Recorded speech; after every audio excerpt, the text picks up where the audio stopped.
All right, we are live here for the Deity Chart Q&A stream, and yeah, I really just wanted to bring Josephus in and kind of have a discussion and bring in anyone's questions, anyone who might want things clarified about what we have been discussing. So anything related to the deity chart or anything more tangential is all right too, as long as it's on the topic of mythology. Generally, is what we're here to talk about. So um, feel free to bring questions to us, and we can go from there. So what do we have? How are you guys doing today? How are you doing, Josephus? Well, I'm doing great. Just studying and, of course, finding some time for this live stream that I'm sure will be very interesting. Let's see the comments. Probably some question has already been asked, I Mm-hmm. guess. Let's see if it's something interesting. Here's a kind of opening one here. What kinds of questions have y'all had that you found no answer for so far as mythology or folklore or religion relates comparatively? It's a very good question, and it's hard to answer as well because, of course, there are so many things that are mysterious and difficult to answer. So you could go so many different ways. It's kind of like you remember what you can't answer when you hit your head on it, right, as you're going. So, anything come to mind for you, Josephus, on that? It's an interesting question. I mean, I guess that there's always a bunch of questions, such as was the name Deus originally applied to Father Sky or to the Mm. lawful sovereign or to the sovereign deity generally?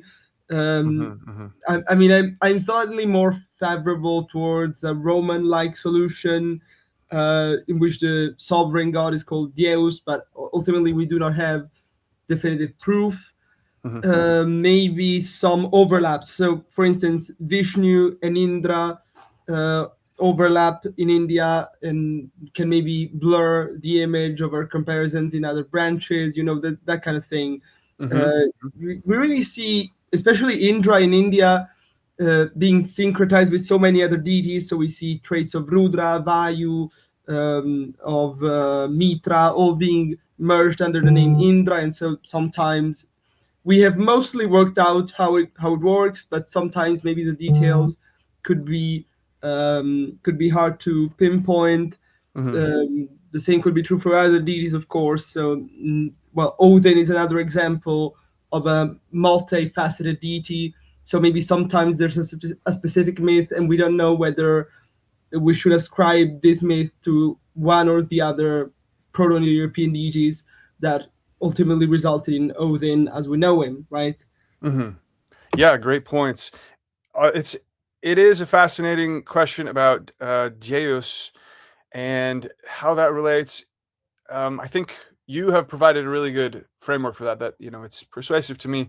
And then I've been having this question recently, based on some of my recent streams about the figure Nevith, which can mean heaven in a literal sense. It can also mean like sanctuary, sacred space, um, and wondering if this figure is uh, like another name of the absolute itself, Breochan in the Gaelic material, and then like wondering, about all the different the lead figures in the Book of Invasions, whether any of them are showing. Yeah, I kind of went into this in my recent streams already, but it's something that's been on my mind, and just like if there is overlap of the Rudra type, of the Finn type, with the absolute type in like Phineas Farside, for example. Phineas Farside comes to the Tower of Babel, or whatever, however, Babel, um, and he comes to this tower, and it's said that at that time, um, there was one language essentially. So it's this concept of unity, and then he has his son, Nail, and Nail studies the languages, like plural, at this tower. I'm forgetting exactly the order of like what moment, but at one of the moments there, there's the dispersal of the languages at the Tower of Babel. And then after that, Gaethel-Glas is Phineas's grandson. So you have these generations, and Gaethel-Glas is very clearly the Rudra, but his grandfather Phineas is the one kind of prior to the unity breaking up at the tower, right? You can kind of see that happening, with obviously, the Christian Tower of Babel being borrowed in there in some way and merged with this tower image. But Phineas, as I go into in my Mercury video, Phineas, there's a very good case for him being like Rudra type, Finn type coded himself in his name, how his name relates to kind of the same shared words, around the woodsman type deity, and the Fianna band in particular. And then, of course, like the one who is the master of language. So yeah, I'm wondering if there's like an overlap of Phineas with the Breochan. Breochan is a more he's less marked by any given deity, any given comparison. You can't. There's not like specific things in Breochan that really say like he's Finn coded or something, in my opinion. But with Phineas, it raises that question: if he is like this point of unity, and if he represents an aspect of the absolute, or if he's just the nous prior, the nous face of that, and how that works. Yeah, but that leads me to the question about Nevid. Is Nevid yet another face of the absolute, or name of the absolute? And I asked that question because Ainda. Well, I go into this in the bird-like stream. Ainda is the bird-like. That is like, seems to me to be one of the names of the absolute. And when Sweeney becomes the bird-like one in his story, he goes kind of to the peak of, he goes up into a tree and things like this. And we see that when figures go into the tree, they go to some kind of sanctuary. It is Sweeney's little oratory. It's called an oratory in that story. And then, but in the story of Llay from the Welsh, when he goes up into his tree, as I showed, it says that he goes to like Nifith. So the very same word Nifith, it's like he's going to the space of the absolute. It's not just like a heaven, of a general heaven. It's like he's uniting with the absolute, and they use the word Nifith, meaning heaven, to go there. And that repeats even with Breochan. Breochan is called a sky of strength.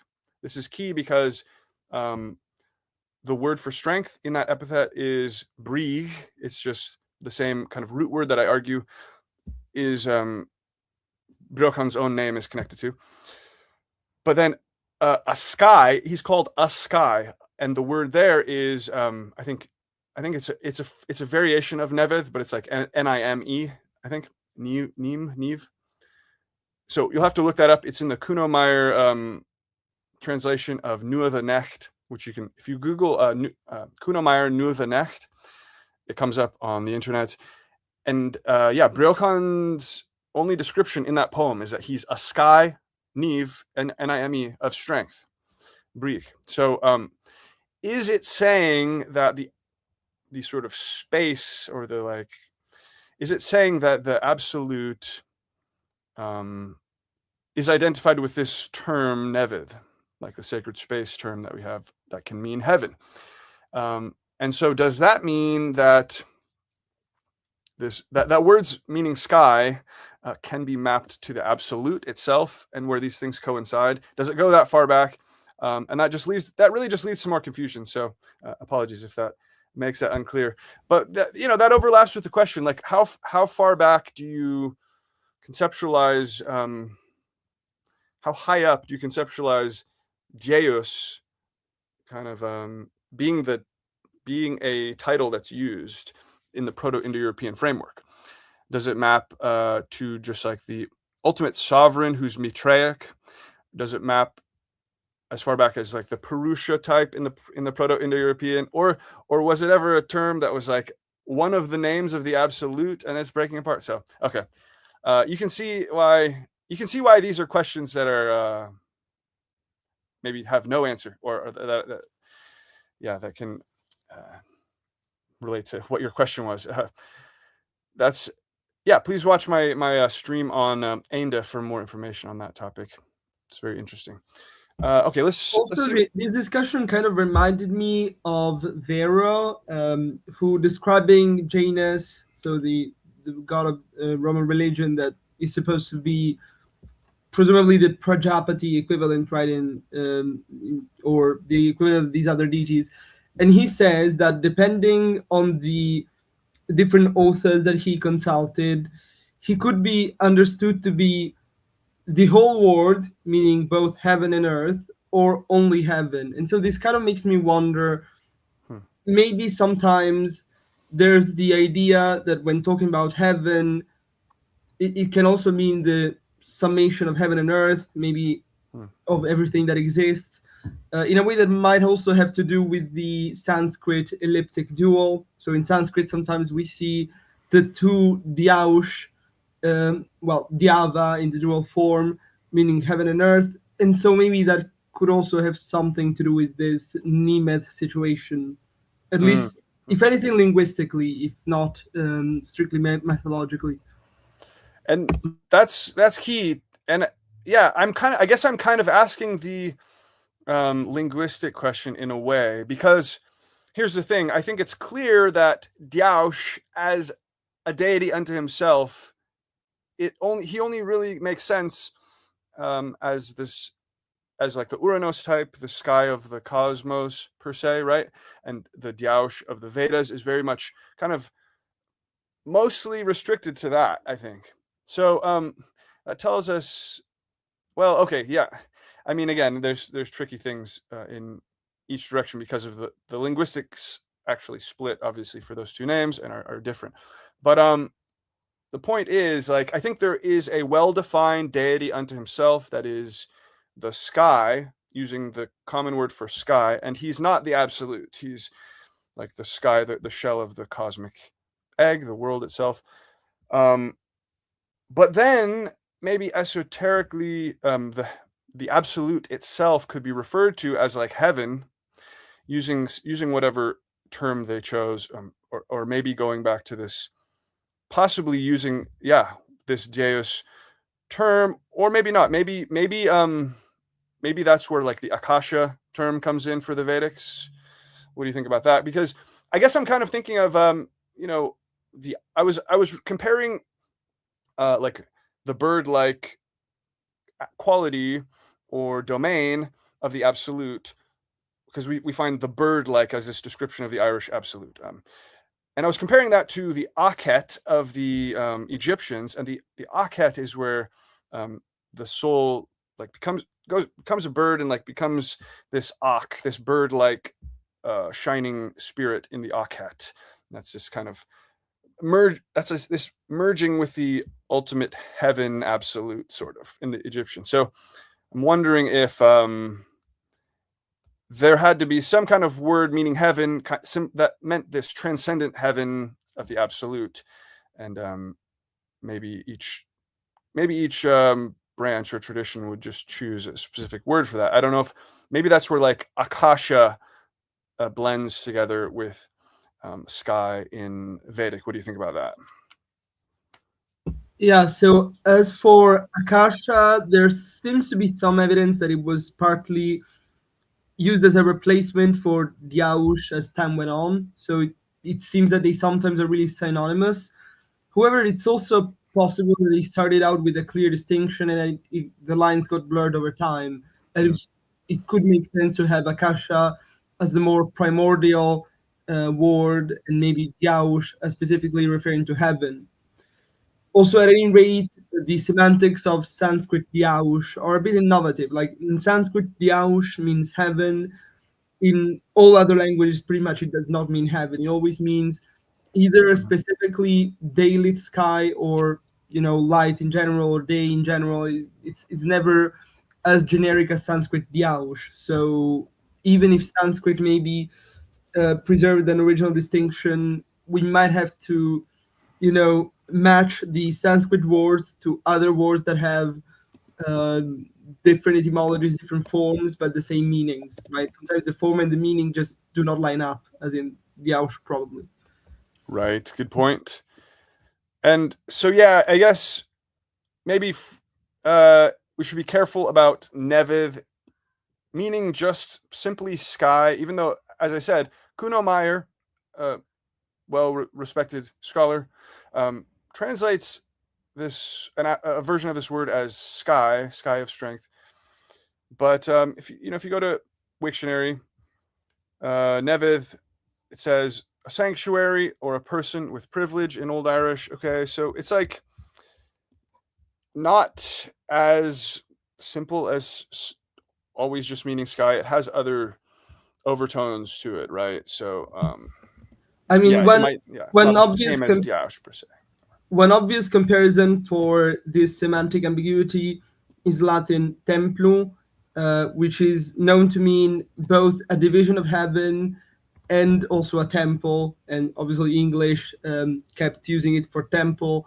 So ultimately, uh, it Temple. might be an Italo-Celtic thing, using the same word to mean both heaven, or a part of heaven, and temple, implying that ultimately the physical temple on earth is a reflection of the sky situation, of a celestial situation. Hmm. So ultimately, this wouldn't make it difficult on a from a linguistic standpoint. We might still have to figure out the details, especially as Nemeth and Templu, even if having the same meaning roughly, do not have the same shape. Mm-hmm. So, as we said about Diaush versus other words for heaven in the European languages, sometimes the meaning lines up, but the form does not. We have the same word with the same semantic connotation, but just it's a different word. Mm-hmm.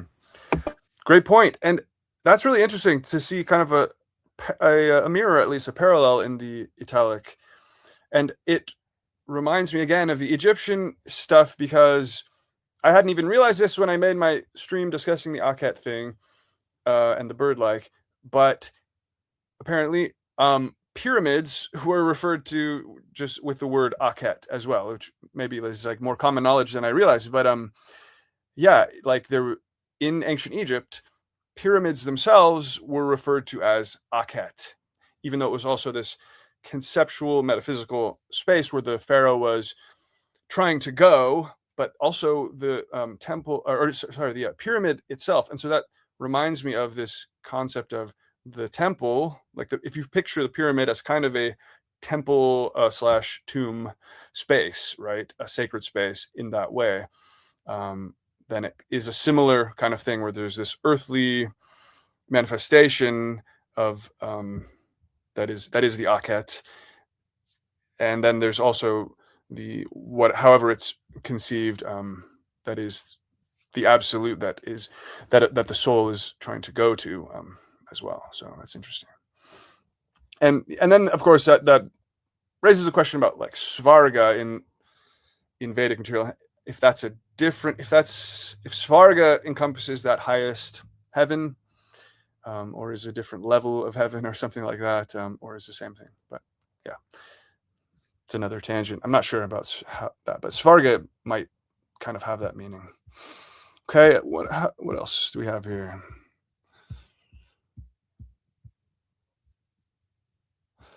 This is a good question. Any progress ending Carvera? And I'm not sure about that, but those are really interesting figures, and there's so many figures like that. Very, hoping something will kind of click, but I haven't come across anything.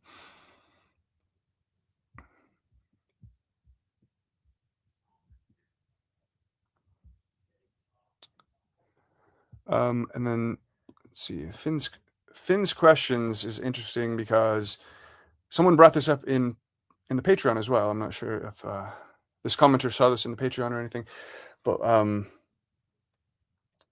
yeah, the Finn's questions, and I'm wondering which of Finn's consorts is represented by Gradnia in the little Q&A. So I'm not sure about that either. You know, some of the very obscure things. I just want to say that I don't know all these, but it could be just a different consort, obviously, I think. But if she has any relationship to Grania, that's another question, another unknown. You know, that would be one consideration. And then it's interesting because Finn's questions have this quality of well, let's see.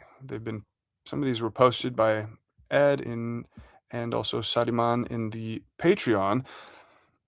And they're like, what is blacker than the raven? There is death. And what else?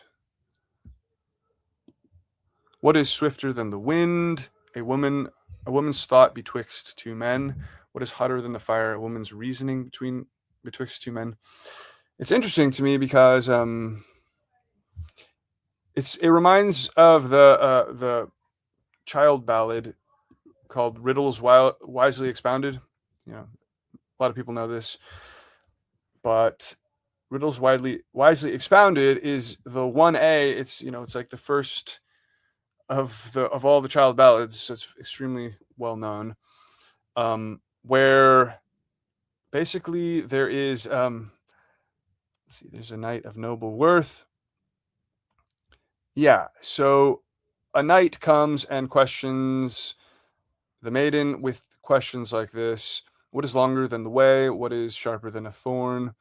And then they get married. So it's interesting, this kind of trope or this motif, and you have Finn in this role. So it makes you wonder if the Finn type is there underneath this famous child ballad, or alternately if Finn is taking on a more generic folklore trope role or not. But it's interesting, you know, he kind of, as Ed was commenting, it kind of makes him appear in a sort of Odinic role as a sort of tester of wisdom. So that's interesting as well. But I don't really have any clues about the female. Yeah.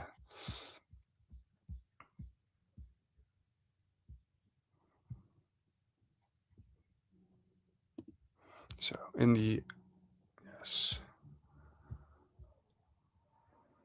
Phineas and Gaethel are not related, but oh yeah, well that's, there's a bunch of variants of this in several different texts.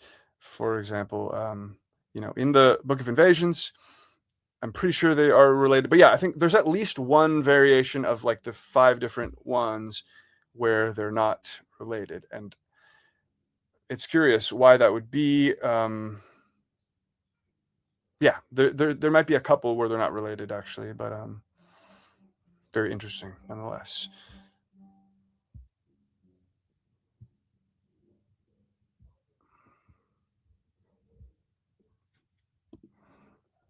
Do you have any thoughts on this one that came up, Josephus?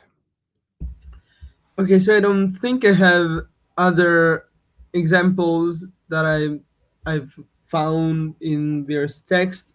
I do know about Petrosian, so I definitely think that his studies are interesting.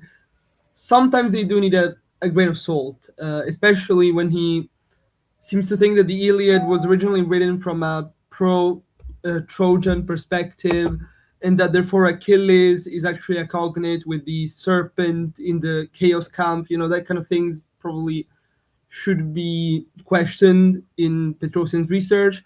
I do know that Armenian epics, however, do have something interesting. I mean, there seems to be something, even in Armenian epics, that obviously reflects the usual succession of kings according to their functions, right? I'd have to look back the articles, but I think that some finds were interesting and worth, you know, looking into and keeping as a good work in theory. It's a bit sad, of course, that Armenian mythology is not really well known, even amongst comparative scholars. It's mostly ignored, especially because just like Roman mythology, it's largely known as early history or legendary history or pseudo history, and so of course it doesn't really get the mythological attention that it would probably deserve. So yeah, definitely should be something that to keep investigating upon. Right, right. All right, and yes, Brian, Spur, how's that pronounced? Is sky proper, and Nev is heaven or space. Okay, so thank you. Yeah, I think that's helpful because, like I said, Kuno Meyer seems to translate it as sky, but it seems to have this broader meaning closer to heaven. Yeah, so thank you. Bennu bird is regularly featured on the tops of obelisks. Yes, so I think this imagery of the bird on the top of the column, it pops up here and there in kind of these interesting places. I saw one from like an Aztec thing where there's a bird on the top of the world column and things like that. So I do think there's something to that, and I do think it's very possible that that's what Ainda, the bird like, would align with, kind of. So it makes sense to me. It makes sense as the same image. There's a hidden layer in these myths that imply excarnation, birds carrying the Anman away after death. And apologies for the pronunciation there. I know that's swans being a rebirth like cows in India. Yeah. So this is fascinating. Someone brought up, actually, let's see if I can pull this up. There was something about swans and in the Upanishads, where the Atman / Brahman is being identified with the swan, and apparently this is in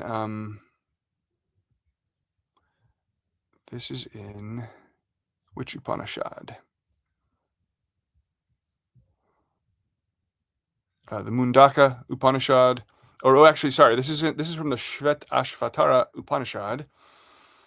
Okay, and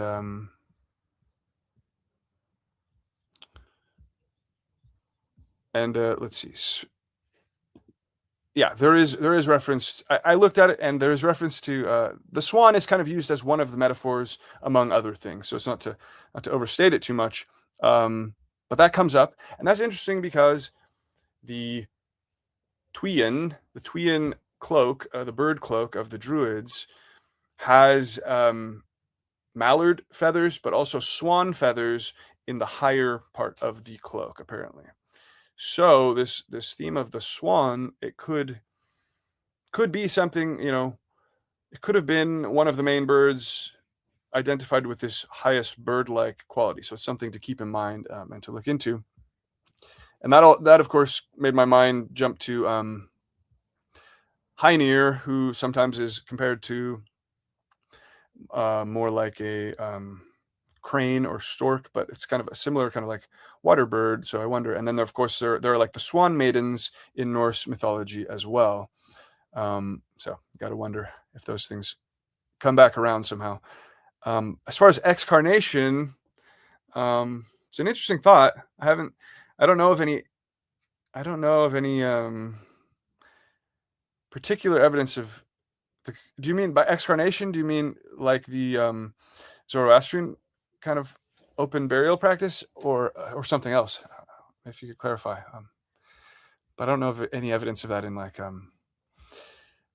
Celtic material. But and is the map Patreon only? Well, the map or the deity chart is right on screen here. I'll try to get it out there. It has been Patreon only for a while now, as kind of something for patrons, but I do want to just eventually it's going to just be out there anyways. So I wanted to do all the deity charts to kind of give the arguments for these first, and then kind of also allow, this is the version that we put together at the beginning of this process, and I knew there was going to be some revision that we're going to have to do before putting the final one out there. So this one on screen is the sort of 1.0, and there are some things I want to make changes to. So actually, that was something we could look at if we run out of questions. We could look at that. But I think there are some other things people wanted to talk about. So,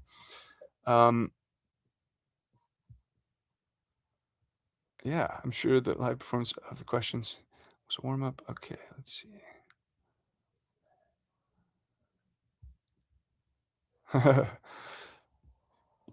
All right, there are bird associations with Celtic funeral art, from urns to carts, even Cuchulain's death, attached to the pillar, as well as Gaelach moon, looks like Gaelach, a white wild duck, aka swan. I mean, that's interesting. I would love to see all of the iconographic material brought together that's kind of bird related, to see what picture that paints. So I do think that's extremely valuable.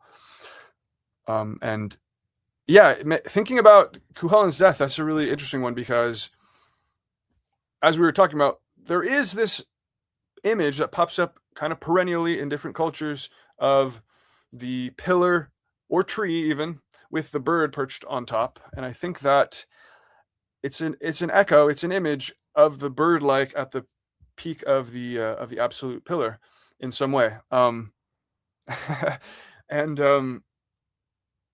so when Cuchulainn dies, he straps himself to the standing stone, and he becomes as if one with this pillar standing stone. And then, of course, a crow perches on him, on his shoulder, or something like that. I'd have to look at the exact passage, but so in a way, he is, yeah, kind of this echo of the image is coming through, I think, there, or you could read it that way. So that's interesting. Do you know of any interesting bird associations or bird and pillar things in any other material, Joseph, that would be worth bringing up? Or is it, I know I posted one the other day in the Discord. Yeah, I'm sort of wondering whether maybe the ancient Roman silver eagle on top of a pole could be a military reuse of that symbol. It might just be a coincidence, but I'm kind of wondering. No, yeah, it definitely could be. It could serve many purposes, but it could also kind of carry that image through, potentially.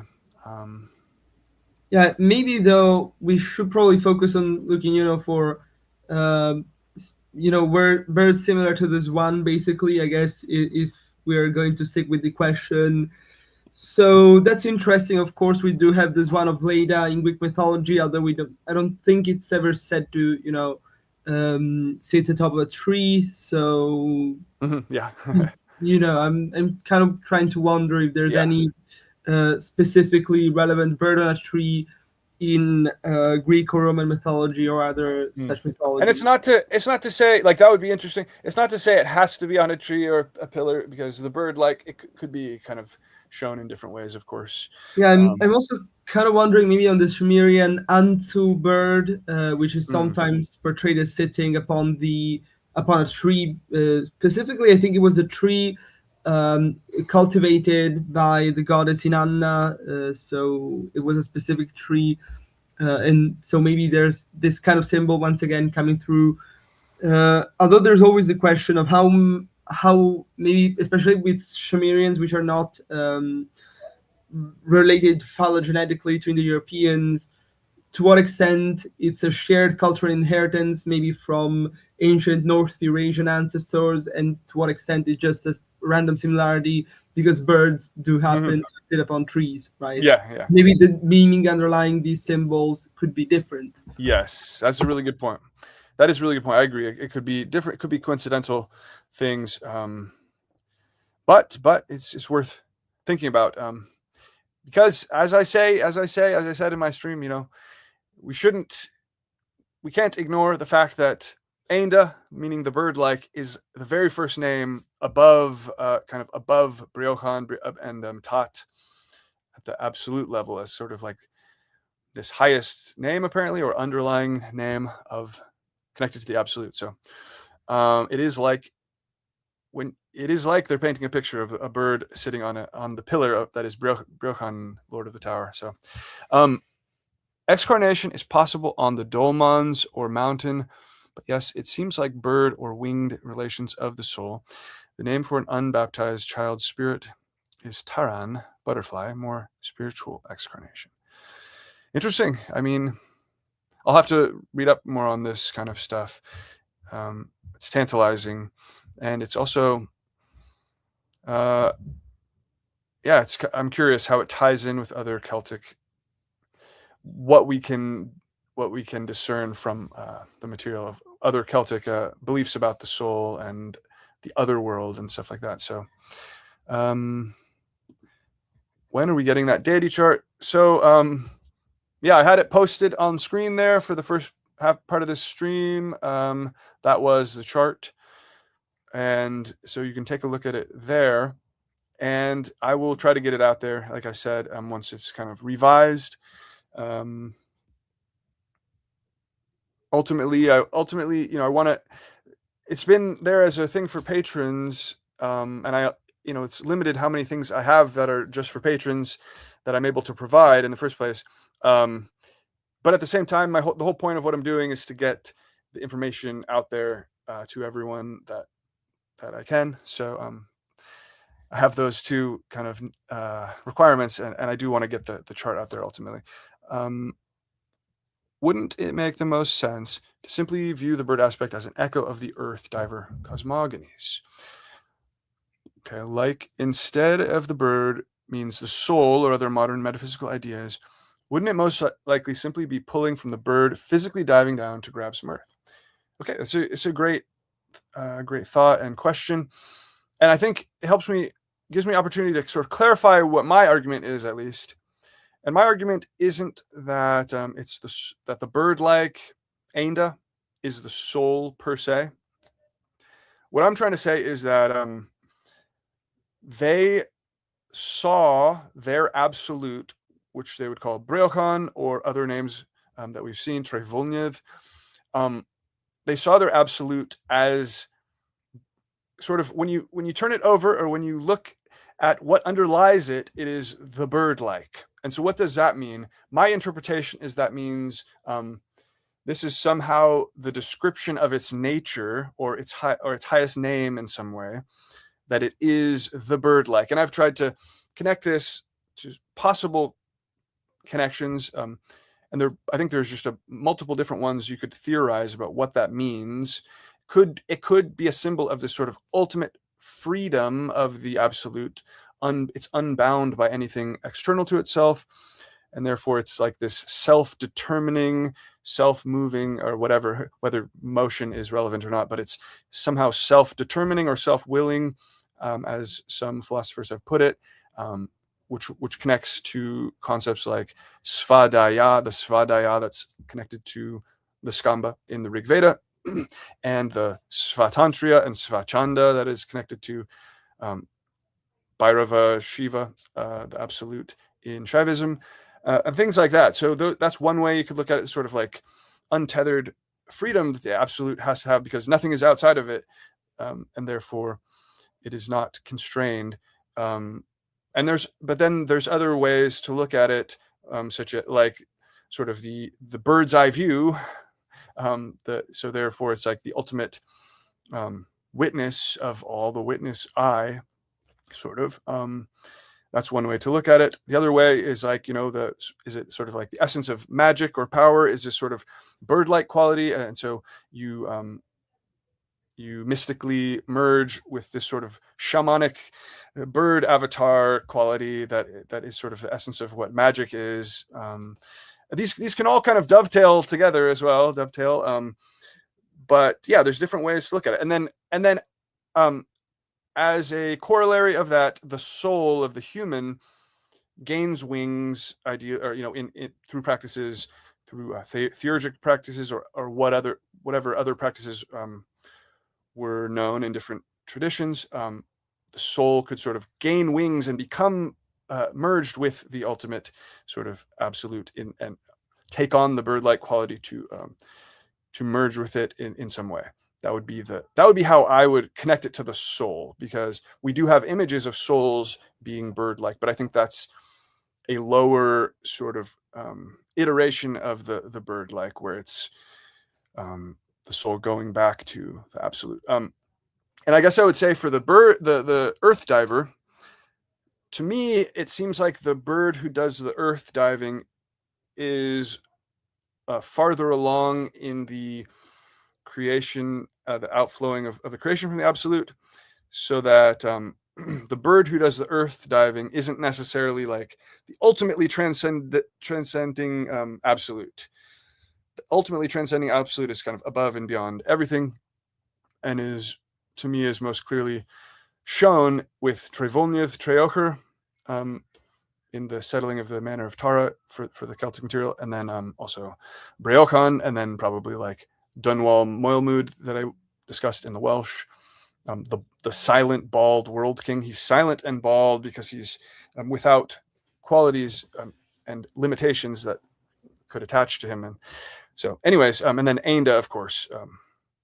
But the point is, birds such as the earth diver bird would then be later echoes or iterations of the bird-like quality coming into the world, of course, and would be, embodying some of that bird-like quality in a specific way, I would say, right? So that's how I see it. That would be my argument.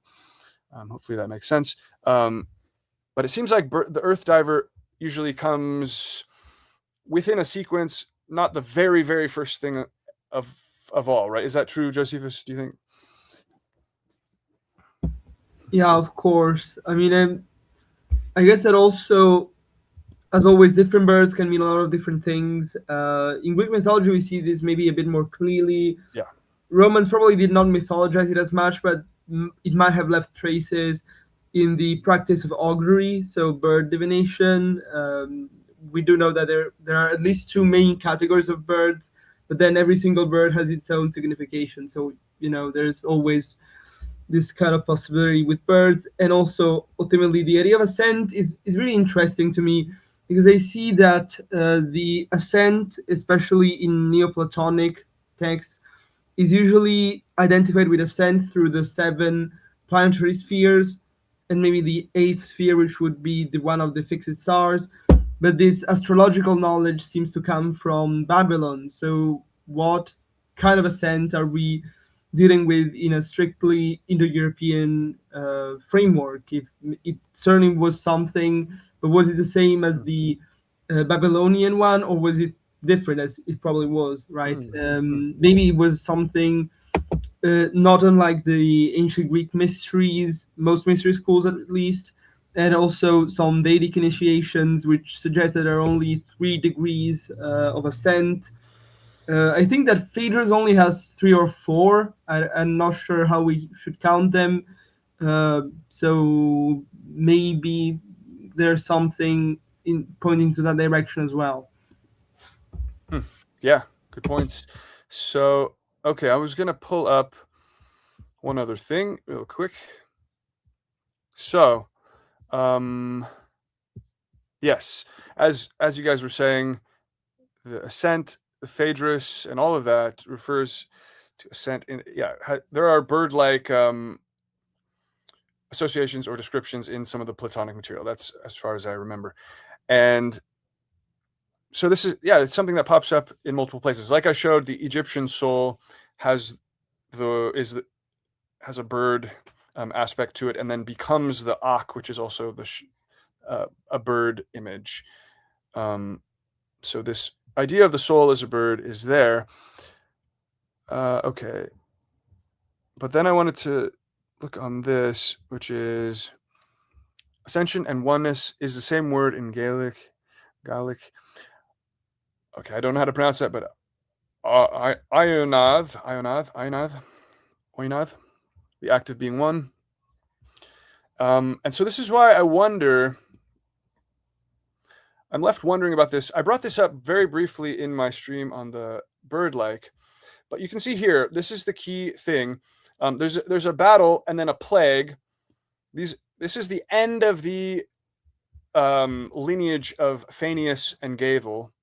The lineage of Gavel all have a bunch. There's many generations, and then there's like several battles or wars. Finally, a big battle and a plague that kills everybody except for 10 persons. So, as I said, a lot of times these plagues where everybody or almost everybody dies, it's a signal that this is a seam in the text where a separate story is going to be stitched in here because they kind of killed everyone off from the previous lineage. That's why and that happens, in a couple other places that I mentioned, such as the Caesarians all mostly die off in a plague. There's some plague aspects to the Nevedians, and then what was the other one that Partholon? They all die of plague. Okay, so it's the thing that happens, and then even the Welsh Dunwall Moelmud, the people right before him. There's like there's sort of, I forget if it was like fire or rain of blood or something like that, and then a civil war where everyone dies, and then Dunwall Moelmud emerges, and he of course is in the position that you would expect the beginning point of the Welsh mythology to be the absolute, and all the Welsh gods come out of him. So you can see they use that kind of trope to create a seam in the text where they could then introduce a separate strand of narrative.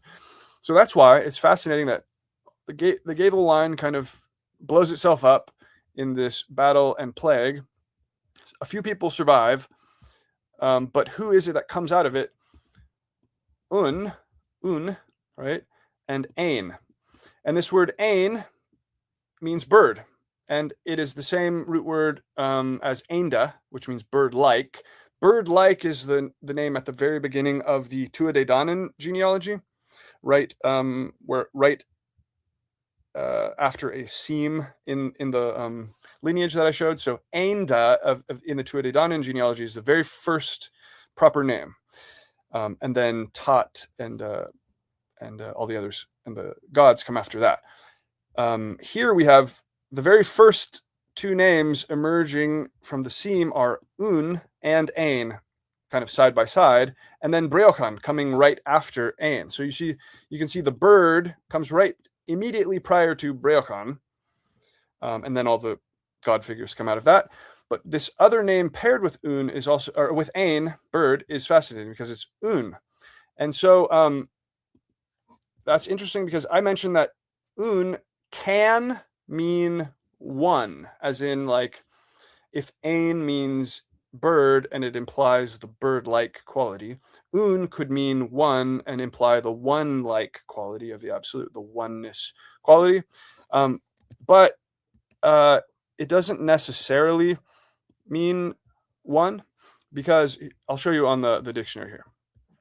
You can see that there are three definitions of Un that all have question marks that are kind of like maybe this is right, and then the final one has no question mark, so it's pretty clear that it's correct, and it means one. However, it seems like because the native Gaelic word, the native Irish word for one is this oen, however that's pronounced, ein, right? Oin. It seems that un, meaning one, might be a Latin borrowing that was then kind of processed through the Irish mouth in a way, right? So the un, does that seem, from what I'm showing you right here, Josephus, does that seem to make sense? Un, like the Irish already have a native word for one, that's this oen.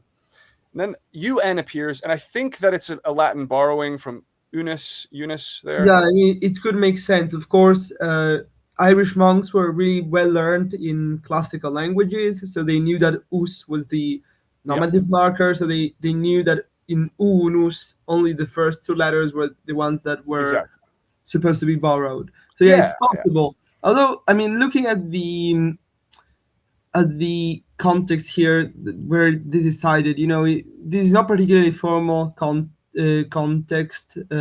We're talking about a single washing, Okay. a constant benefit. So I mean, Like, it could be generic enough for it to be native. Let me see actually if Wiktionary has anything that helps us with okay, yeah, the. that's worth checking. Okay, yeah, let me see. Maybe they have settled the question already. I don't know. Hopefully. Yeah, thank you for checking. I might have looked it up and then forgot the answer, which I do all the time. so, um, so yeah, and I just wanted to bring that up because it might be a native word.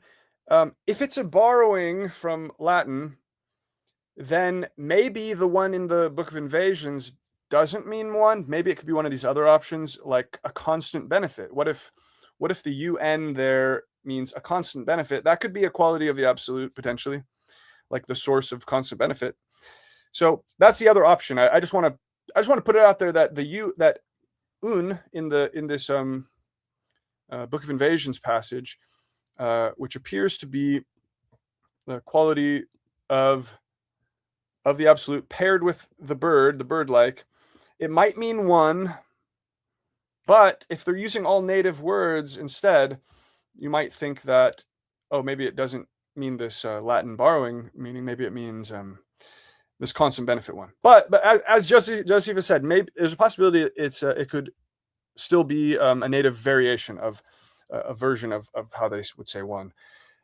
And even if it's a Latin borrowing, they could have processed it through their language enough to use it in this composition regardless, as just an alternate version. Maybe it had prestige to it to use this version of the word for one.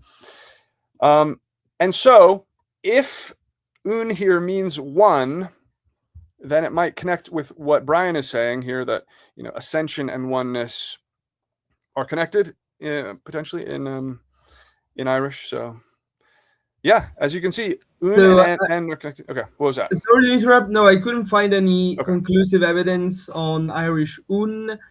So it's possible that it's still a Latin loanword. Another interesting possibility is that it might, but like underline that might, it might be also borrowed from Welsh. So Yeah. there's this possibility That's always that possible. that might make it slightly more viable as a word that you might use more frequently than a Latin loanword. Yeah. But still hard to tell, really. Yeah. Okay. Well, yeah, great points. And so nonetheless, if there's a chance that it means one, there's a chance that it means like constant benefit instead. And so I'm happy to entertain both of those possibilities. I kind of doubt it means washing, right? But who knows? That option doesn't really line up with my absolute theory too much, but yeah, we can entertain all possibilities. Okay, where is my? Sorry, I just lost my screen here. So I just wanted to see what we have for if this comes up for us.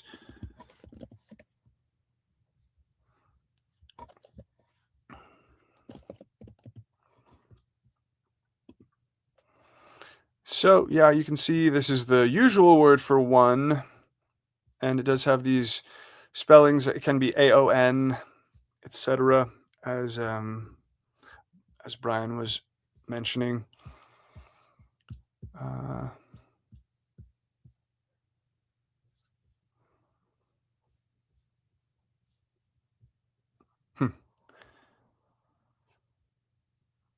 Individual. So I guess I wonder if the meaning that's connected to ascension that you mentioned, Brian, if that has to do with kind of like unification and being, well, does it have to do with unification and ascension being conceptualized as one thing?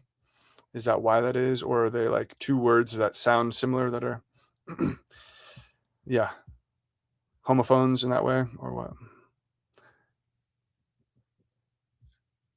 Anyways, that's a very, very interesting issue. Okay, so that's interesting. The world tree seems like it's in the song Rattling Bog. Okay, well, check that out. Okay, Carrot Top, you're saying maybe the Earth Diver myths are going too far back in time. Still, it's interesting that the esoteric interpretation still use the Earth diving bird. Yeah, that's interesting. That's interesting. So, on this point, just to clarify what I was saying, I wasn't saying that later myths just put more stories before the Earth Diver. That's one possibility that could be argued for sure. If you want to see the Earth Diver as like the most primitive, most early uh, germ of a creation, you could argue that. The evidence doesn't point that direction for me as far back as we can see because of my arguments about the Gaelic material. And what I'm arguing is that there is Brahman level, absolute level mythology shared between the Vedic and the Gaelic and Welsh. And because of that, it suggests the Proto-Indo-Europeans had some absolute Brahman pillar level mythology, even at the narrative level, and that was sort of like the source. And I haven't seen any reason to think that it's like the bird like doing an earth diver thing at the very first moment. That's yeah, like I said, that could be an argument if there was more evidence to suggest that that's like the first thing that the bird like nature of the absolute does is do the earth diver motif. In all the earth diver stories I've seen, the earth diving happens not as the very very first moment, but after some other stuff happens. So to me, that suggests the earth diving moment is more like closer to when the cosmic egg itself emerges, which is several steps down the line, and that would be more similar to like I don't know, what would that be similar to, Josephus? Like Nukes laying the cosmic egg as a bird, or something like that, because Nuke's knight is a bird in the Orphic. Well, yeah, I What's mean, how does the Earth Diver line up for you? And where does it appear? Yeah. that's a good question. I think that nukes is a good working theory. Ultimately, there's also another possible genealogy for the Orphic egg as being begotten, if I remember correctly, by Kronos, the god of time. So Yeah, definitely. Kronos is also identified with the very first principle, so That's true. maybe that could be, related to this whole, question of the bird and the egg and even the tree, all Hmm. pointing to the highest possible levels of our theology. Yeah. So, like I said, it could be argued. I want to leave it open. I don't want to say like it's definitely wasn't the very first thing. It's just that in a lot of, as far as I like kind of understand the motif, it might not be the very first thing, but I could be wrong on that. Maybe you can deduce, maybe you can construct a theory where you could argue for the absolute itself being the bird who does the earth diving. It's just hard to wrap my head around that a little bit. Okay. So yes, exactly. Yeah, the Vedic altar, at least one of the main shapes that they would build was the bird altar. Um, yeah, is like the primary. It's like the main shape, I think, of the Vedic altar. And in my Abraham video, I mentioned how there's one point in the Shatapatha Brahmana where they explicitly say they want to kind of become the bird of the altar. I can't remember exactly how they say it, but check my Abraham video, and therefore kind of fly above and become immortal. Okay, so they want to merge with that bird-like quality that is the altar, that is the Purusha at that level, and therefore fly above to immortality. Well, I guess it's like it's interesting because the Purusha once again is not the highest level, but it can be but as the bird, maybe it's representing that highest level on its own level. So levels collapse together whenever you try to think about this. But I guess because it's a visible form, it's not the highest level. That's also true. The Purusha is the congealing together of the fires into a visible form of fire, or at least intelligible form of fire. And the altar itself that we see, that's made of the bricks. But it's referencing back maybe to the ultimate bird-like aspect of the absolute, and you gain that power of flight, and your soul attains immortality somehow. So yeah, I think the Vedic altar is very interesting in this, and an important reference point, even though levels collapse together in a way that's hard to comprehend. Okay, so Ionad means unit, not to be confused with Ionad. Ion is one. Okay. Interesting.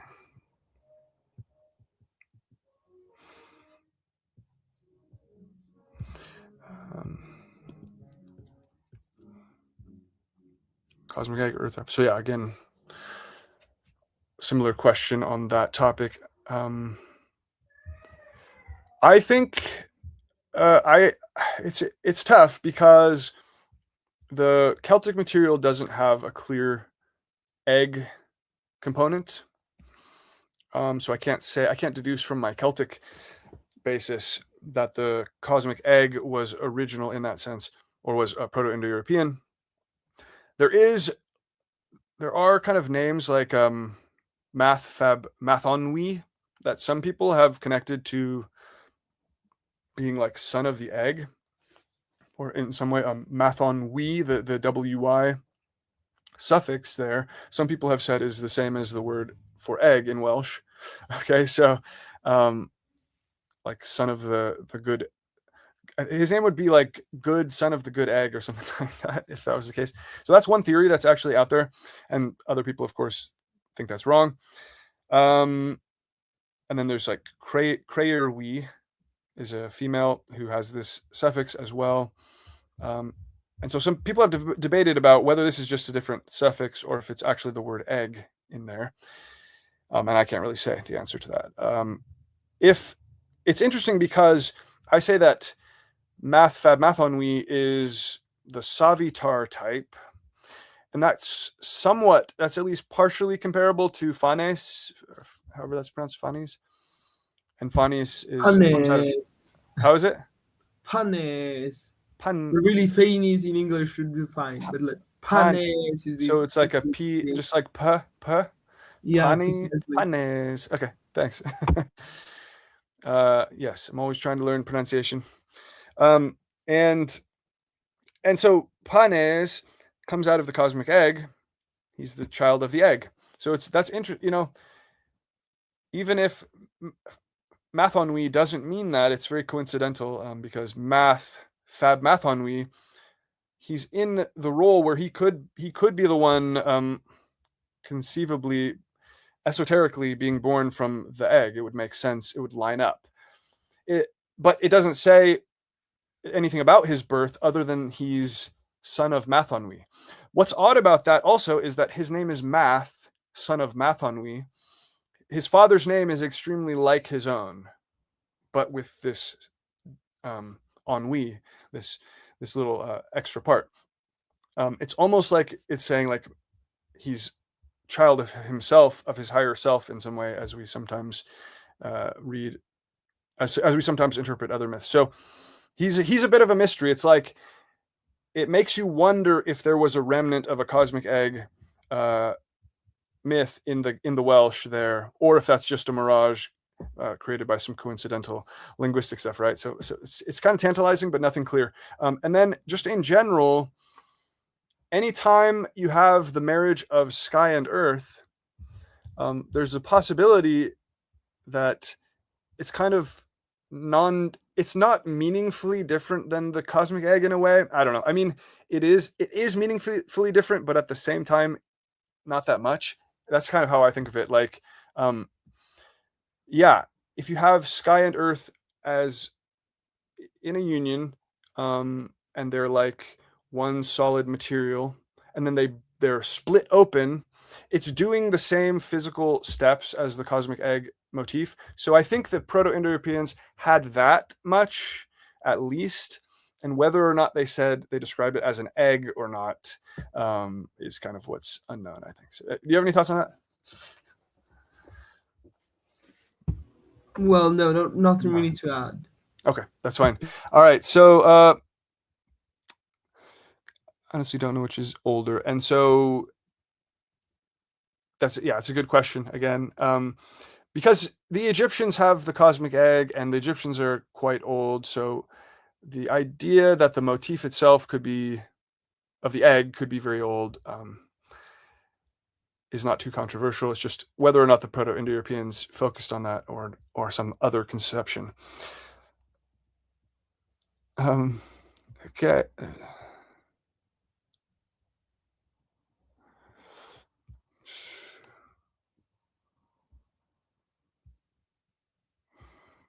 And yeah, saying that they're echoes of the PIE myths, that's probably a smart way to phrase it. Because obviously you don't get the cosmic egg per se in Greek material until Orphic stuff, right? That's fair to say, right, Josephus? Yeah, precisely. Yeah. So And there is a even then, difference. I mean, plenty of the Orphic material is difficult to date, Mhm. and it's also difficult to assess to what extent it was Egyptian influenced. Yeah. So yeah, there's a whole can of worms that is enormous, and Yeah. I mean, I think there's still some Orphic material that is interesting comparatively, even in the European light, but obviously it has to be weighed against the evidence of Egyptian influence, and also probably the Orphic practitioners' tendency to describe themselves and to see themselves as relating to Egyptian wisdom. Right. Good point. Especially as time went on and Egypt was conquered by Alexander. Right. Right. Okay. And I should say on that topic that even in the Rig Veda, there are elements of the cosmic egg in Book 10. There is a hymn to Hiranyagarbha himself. And then in the Nasadiya Sukta, some scholars have argued, I think Jameson and Brereton themselves, if I'm not mistaken, in their translation, they suggest that it says darkness covered by darkness. They say that they're arguing that the description of what's happening, of what's emerging, it can kind of yield an egg-like shape to the mind of the of that one who is emerging from the dark waters, that it can have this egg-like shape based on the sort of vague mystical language. But again, that is up to interpretation very much so. But there is Hiranyagarbha described in a separate hymn in Book 10. I think it's the hymn to Ka, and that's another each of those hymns is a can of worms that I won't go into, but something to look at. And then in the Atharva Veda, maybe more clearly than those, it says that the egg emerged covered by gold.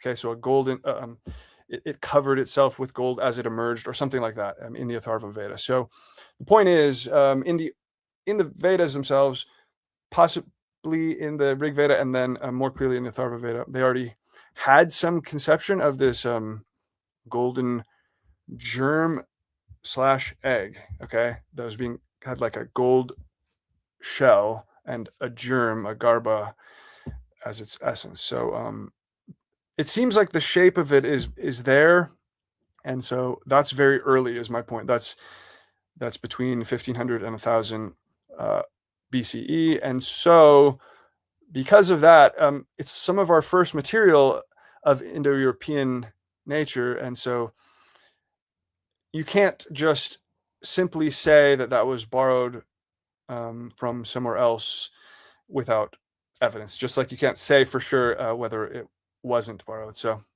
but we should say that there is very early material with the cosmic egg motifs in the Vedas, and then it becomes extremely clear in like the Upanishads and Brahmanas, even more so. So they carry that through from quite an early stage.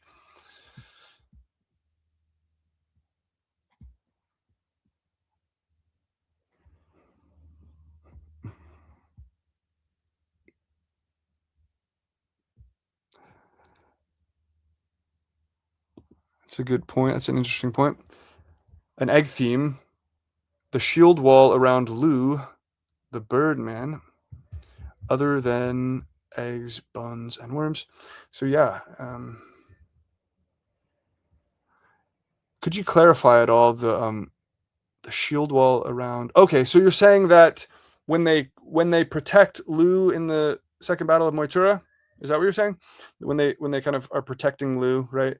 That is an echo of the egg motif where he's kind of being protected in a shell. That's really interesting. That's an interesting way to think about if I'm getting that right, because he right before the battle he does the crane pose, kind of this little crane dance that he does, of course, and covers his eye and stands on one foot. Interesting if he's kind of if that's sort of maybe echoing the sort of protogonos in the egg, and he's kind of stepping into that role as the later sovereign, maybe, or something like that. But interesting possibilities. Is there more to that scene that you're referencing, Brian? You can clarify if yes, the Mytura the second. Yeah, exactly. Okay, very interesting.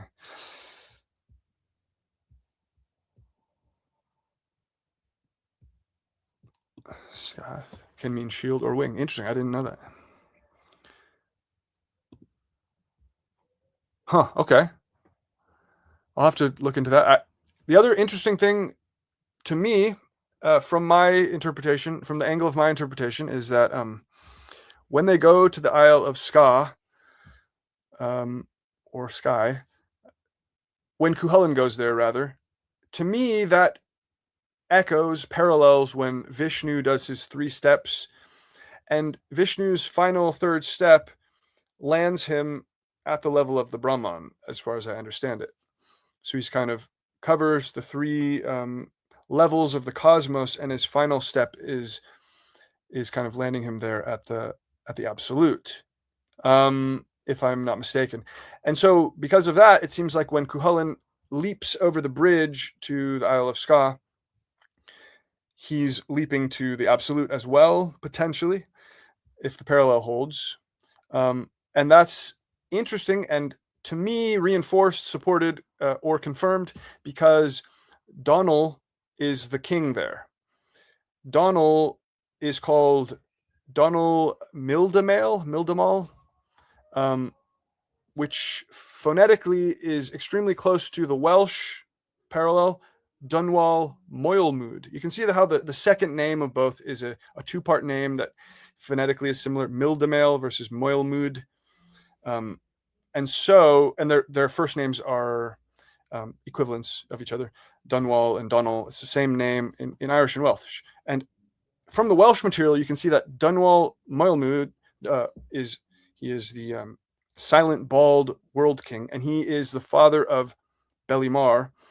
That is the role that should be the absolute.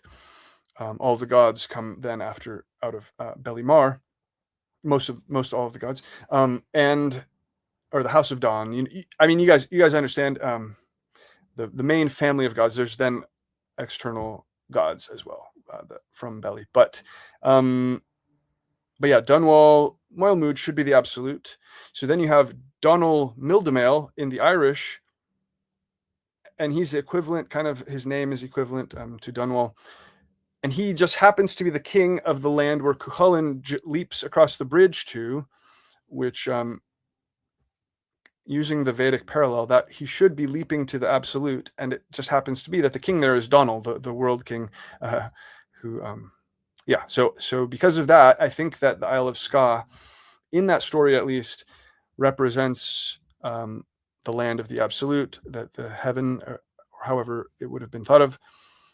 Also interesting, again, the word sky coming up, sky. So Brian, is the Isle of Skye, is that just ska? Is that just anglicized from ska meaning shadow and wing, or shield and ska meaning shield and wing? Doesn't it also mean shadow though? Maybe you could clarify. But it's not like there's not like a separate word meaning sky, is there? That actually literally means sky that's being attached. Because just going back to our earlier thing, it's interesting and coincidental, because when Lle goes to the top of his tree, he goes to the Nifed meaning like his own heaven / sanctuary, and that's like going to the absolute heaven in a way. And then it's interesting that yeah, I don't know the history of the name Isle of Skye, so it's interesting. But then, if you're right about ska also meaning wing, that's very interesting. If Skahak, whose name usually is connected with shadows, if that actually connects with wings, that would be interesting. But I'm not. I'd have to check into these things.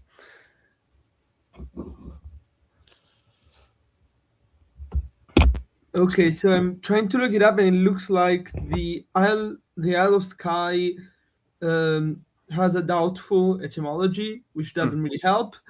So we do know that some scholars have associated it with Gath, meaning wing, and others have just associated with the English word sky.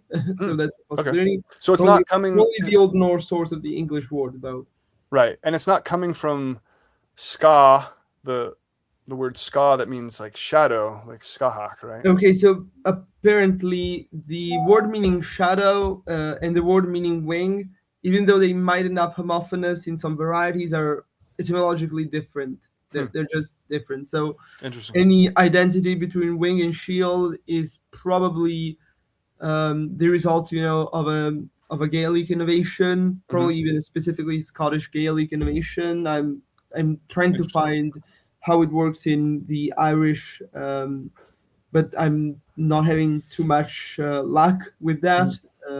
Well, that's okay. It's some more stuff that we can look up. That sounds like a very interesting kind of rabbit hole to check out. So thanks for bringing those up. Okay, anyway, Irish Gaelic also has two very similar words, but I'm pretty sure they never actually end up sounding homophonous. The ones for wing and the one for shadow. So yeah, actually the one for shield and the one for shadow. Okay. I guess that maybe the shift from shadow to wing is easier to explain. Of course, that's sometimes to be under one's wing, maybe the image of birds protecting their children, their chicks with their wings could maybe have given rise to some poetic simile. But that would probably boils down to poetic figures that could only develop within the Gaelic traditions, although ultimately both roots are Indo-European. So maybe, who knows, there's some Indo-European alliteration hiding there somewhere. Yeah, I know. That's something you have to like hold out as a possibility without being able to know, because a lot of times, the sort of alliteration, the sort of punning or overlap of homophones and things like that, was used intentionally. They were kind of trying to evoke both of these meanings sometimes. So it's hard to know now without asking them, but you can keep that as a possibility. All right. So, but it's interesting though that all those words are potentially connected. And then skahak can, as you were just discussing, the word for wing definitely can connect to her name skahak. So that's interesting. I wonder if she has any relation to the bird-like quality that is there in the absolute. It would be another kind of rabbit hole to check out. All right.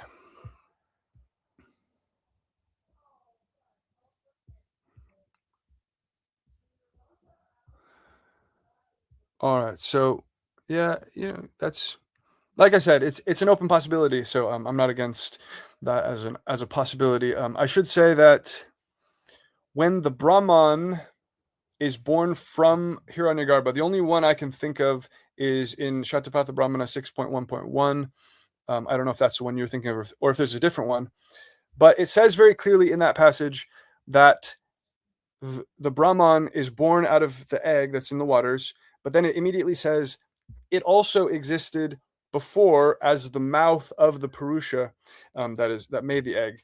Okay, so it also pre-existed in some mystical way. Okay, and I could pull that up, but yeah, if you check out Shatapatha Brahmana 6.1.1, somewhere around verse 10 or thereafter, it's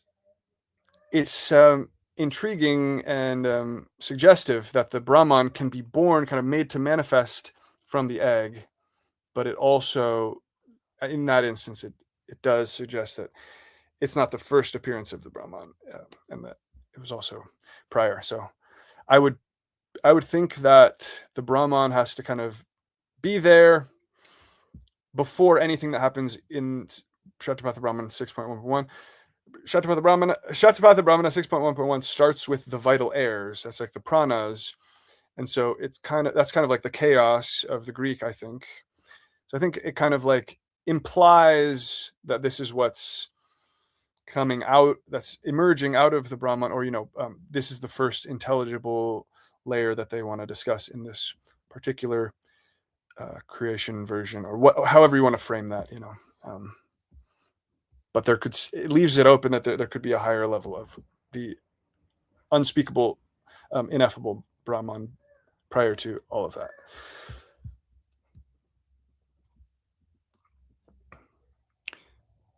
Okay. See any good comments here? You guys have brought a lot of good material, a lot of good things to discuss here.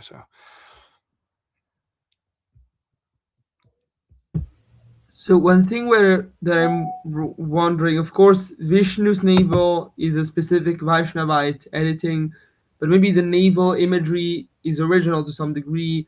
I'm thinking maybe of the ompalos of the god Apollo, literally meaning navel, and understood to be the center of the known world, and also to sometimes identify with the stone that Cronus ate and vomited instead of Zeus. So maybe some naval symbolism that was ultimately made its way into this Vedic material and was attributed to Vishnu. Maybe also has an original, tradition before Vaishnavite sectarian editings, right? That could be something to investigate upon. Yes. So yeah, and the way I sometimes think about it, and again, it's theoretical, is that the Purusha, like I was just saying, in the Shatapatha Brahmana, is the one who makes the cosmic egg. But the Purusha is the congealed together fires that come together into a person shape, a Purusha. And he is identified with Agni and the sacrificial altar as well at that moment. He then he makes manifest the waters and the egg out of the waters by invoking the Brahman to, it says that, he basically, well, I could pull it up, but in any case, he kind of invokes the triple Veda Brahman, and then the Brahman somehow is born out of the egg as well and then it says that it also pre-existed as his mouth. So there's like 3 different levels of the Brahman that are mentioned in that moment. But the point is, the Purusha as the sacrificial altar also might imply Vishnu as the ground for that sacrificial, that sacred space, because Vishnu is the embodiment of the sacred space in a way that he kind of, as we see in some motifs and variations of his type, a lot of times he'll like underlie the sacred space, as Typhon is made to underlie Etna, the mountain, and things like that. So it's possible that you can have this sort of image of the primordial waters, and then as the Purusha is emerging, kind of forming as the fire's congealing, that the level between that the sort of space, the presence of space that emerges right between the waters and the Purusha is like the Vishnu, and in that sense he becomes kind of like the womb, or the male aspect of the birthing of the Purusha. Does that make sense? So that he's kind of the ground of the sacred space that births that Purusha. So you can conceptually inject Vishnu there in a Vedic framework, between those steps, I think, which we touch on in the Purusha talk as well. And I say that because there are some things in the Shatapada Brahma that kind of suggest that very thing, what I just said, but they're so scattered that I can't like remember the exact citation of that, and it's much more difficult to put together. So that could be like the germ from which the Vaishnava stuff added more to that, maybe. Yeah, that seems reasonable. Okay. I'm glad that makes some sense. Sky can mean veil as well as shadow. That's interesting. Okay. Yeah.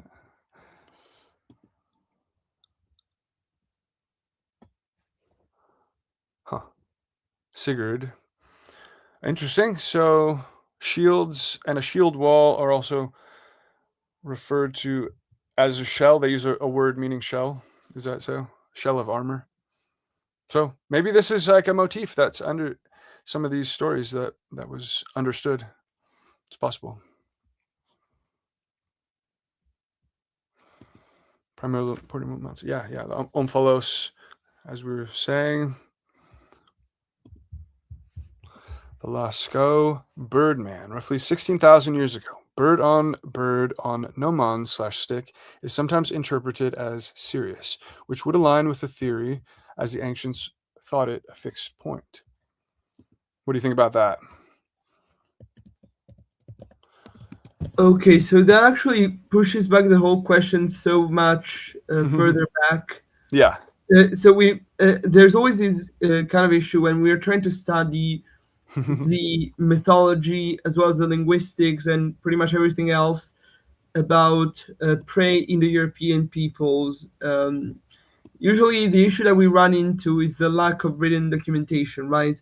So we can look at this Birdman and we can look at similarities with later artwork, but we really do not know what the people who draw the Birdman thought it could have meant, or even people closely related to them or descended from them, in a straightforward manner that is close enough to actually be referring to the same thing.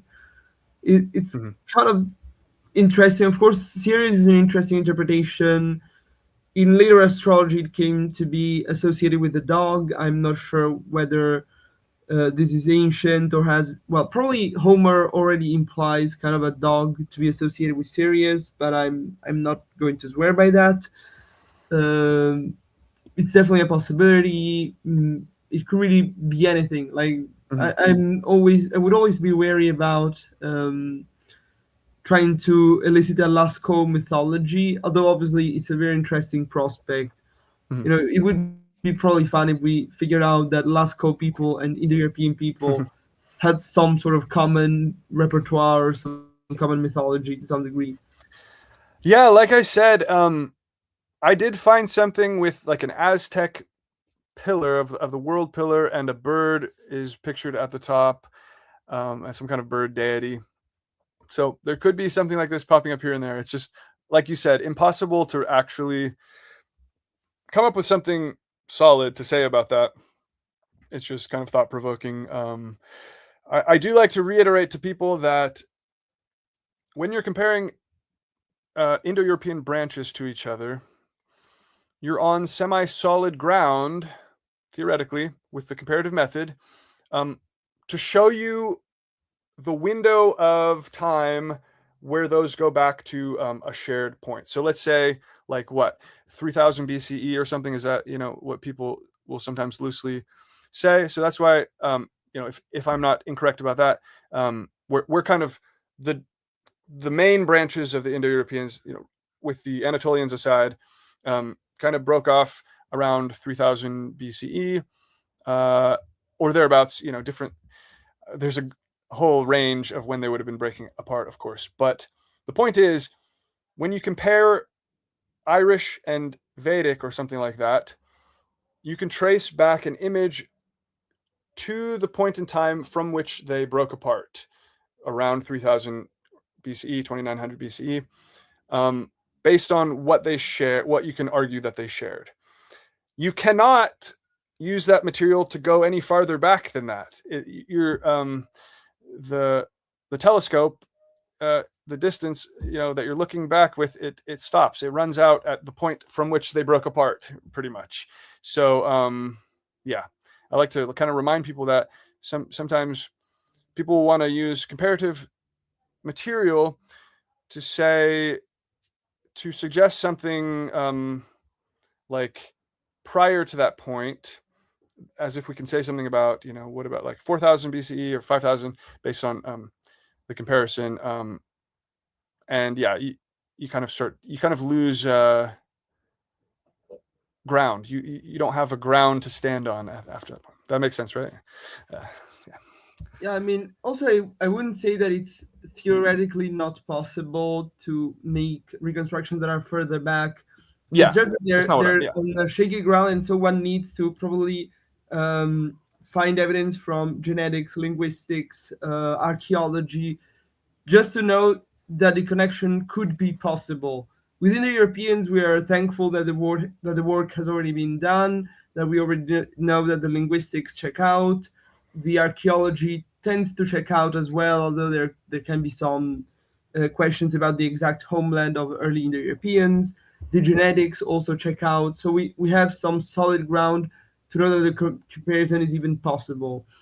For longer range comparison, personally, I'm pretty confident that we can have some reconstructions going as far back as the ancient North Eurasians, which are known to be ancestors to many peoples, including Indo-Europeans, but also some Native Americans. So they have had a lot of descendants throughout the world.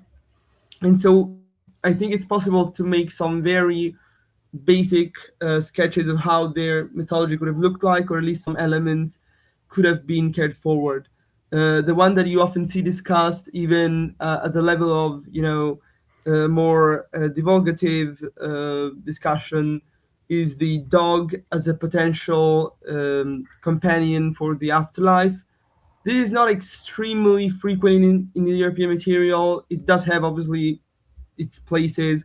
I'm thinking of Cerberus. I'm thinking of the dog accompanying Yudhishthira into the underworld, which ultimately turns out to be the god Dharma under his disguise. And also, obviously, we have parallels in ancient Egypt, among the Aztecs. So there are some elements that can be traced back to ancient North Eurasians, at least tentatively. Further back than that is probably beyond any human's possibility to reconstruct. Right. Yeah, thank you. Those are great points.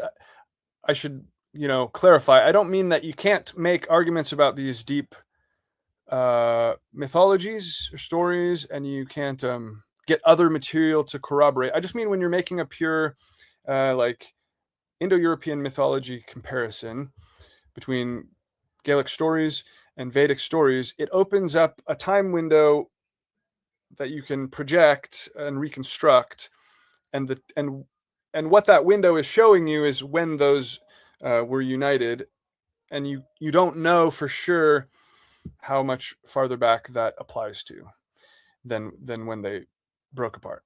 So that's all. It's kind of like opens up a moment in time from when they last were connected, theoretically, and that kind of like, okay, so that connects to something I wanted to ask you about, Josephus, which is this the Roman and Greek afterlife ancestor worship idea, as Fustel de Coulanges argues in The Ancient City. I don't know if you've read that book yourself. Have you? I haven't, so That's okay. Okay, oh, okay, yeah. that's totally fine. Go over the argument, right? It's totally fine. It's not gonna. I'm not gonna overwhelm you with stuff that you don't haven't read the book on. But just take this is my interpretation of his argument. So we'll see how far we can go with that. But basically, he uses comparative mythology and comparative religion of Greek, Roman, and the laws of Manu type Vedic material mostly, and related, to argue that there was an ancestor cult of a specific type, going back to the Proto-Indo-Europeans. So that's kind of the argument, right? But what he does is he tries to argue that this preceded the deity pantheon, that the pantheon of deities emerged after the ancestor cult as a degradation, as kind of a coming together of a bunch of family cults, or as like a plebeian sort of the common people who weren't the elite families worshiping their ancestors, kind of like developed stories, just like common stories of gods, and that was sort of like a secondary stage. So this is why this connects to the question I was just talking about, which is that this implies, he's implying that you can look at the Greek and Roman and Vedic material and pick out what is like more archaic material, and he thinks that is the ancestor cult stuff, and you can project that back in a way that you can say that preceded the god myths in the Proto-Indo-European picture. So hopefully that makes sense how I'm describing it. I have a problem with that because we have so much material about narrative stories and narrative structures of the gods that are shared with different branches of the Indo-Europeans, that it tells us that the Proto-Indo-Europeans, had the gods and had a recognizable pantheon of gods at the period of 3000 BCE. And what Fustel de Coulanges is sort of implying, or trying to imply, is that he can see a more primitive or earlier moment that preceded that. But I would say, like, the material itself doesn't really open a window to a more primitive period where there were no gods, where everyone just worshipped the fire and their main like ancestor or ancestors. That's the picture. It's sort of like this primitivizing, or he's from the 19th century, so he has this, and he's creating a narrative where everything is developing toward Christianity, of course, as well. That sort of thing that they liked to do. And so to me, it's like this idea that because the ancestor cult feels and seems more primitive, you can just use that to leapfrog the god pantheon into an envisioned, imaginary, ancient past that was before the god pantheon in the Proto-Indo-Europeans, and kind of use that to just kind of assert that was the case. I don't know. Are you following what I'm saying there, Josephus? So I'm following, and I mean, I think that most of the argument can be dismissed by noticing that he's from the 19th century. Not because Exactly. 19th century scholarship is necessarily bad. There's a lot of great stuff from that period. But it often comes with a bit of a problem, especially when it goes into more theoretical topics as opposed to maybe the hard reconstructions in linguistics, right? Scholars from that period tended to reason by absolutes, tended to project their ideologies onto the past. Actually, that's something I mean, even modern scholars oftentimes do, so it's not surprising. But we often see their attempts to project, especially the Christian view of history of religion evolving towards Christianity. This is often projected into the most remote Indo-European past. And we actually see a lot of people still today who basing themselves on these 19th century and early 20th century authors often will have these sort of ideas that the pro-Indo-European religion, for some reason or another, was either exactly what Christianity needed to evolve upon, or paradoxically closer to Christianity than historical paganisms, and that just doesn't really make sense from a philological and historical point of view. So Yes. the idea that ancestor cult is ancient is probably true. It's definitely it's definitely something that is shared with more or less all of humankind, and even with elephants. So we can fairly assume that some form of ancestor worship could have existed even before the specifics of the mythology that we know. But there is also no real way to place in time the birth of Indo-European myths specifically. Mhm. And I would be inclined to say that myths, in some form or another, have existed pretty much as long as ancestor worship. I don't really think it's That's possible. yeah. Well, okay, thank you. Yeah, Yes, very well said. I would just say that that's my sense as well. That's kind of what I'm getting at, is that based on anything, any actual solid ground material that we have, other than just completely projecting a fantasy of like a fantasy of a primitive, pure ancestor cult that was by itself. Other than that, everything suggests human societies, Proto-Indo-Europeans, and their predecessors being groups that would have had pantheons of gods combined with ancestor cult and overlapping and intertwined as one full set of things. So, anyways, it just that came to mind because we were talking about how far back can you like project based on the comparative method and these super ancient societies, and I would just use that as a point of caution to people when using the comparative method. You can't just pick something that like you have a feeling that this seems more primitive and then project it back as if you're using actual evidence to suggest that this was like I don't know how to phrase that any better, I guess. So yeah. Also, I think that there's another argument that has to be made against the idea that the gods were originally the made up ancestors for people without ancestry, right? And this argument is that many historical priesthoods were either hereditary, so from people who actually knew their genealogy pretty well, better than anyone else, or in Rome specifically, restricted to the patrician class. And so this meant that these people were the ones who did know their ancestors. They were not in need for invented ancestors because they were fully aware of their historical ones. yeah, They usually inherited the death masks of these ancestors or some other token of yeah, the real historical existence of this person, or these I various think people in their family tree. yeah, So if they only needed an ancestor cult, they would not have needed to establish themselves as high priests of hmm Jupiter, which is especially yes, demanding. It's possibly the most demanding priesthood in ancient Rome, or of Mars, or any other deity. It really yes, doesn't yes. doesn't It make doesn't sense. make sense. It really doesn't make sense.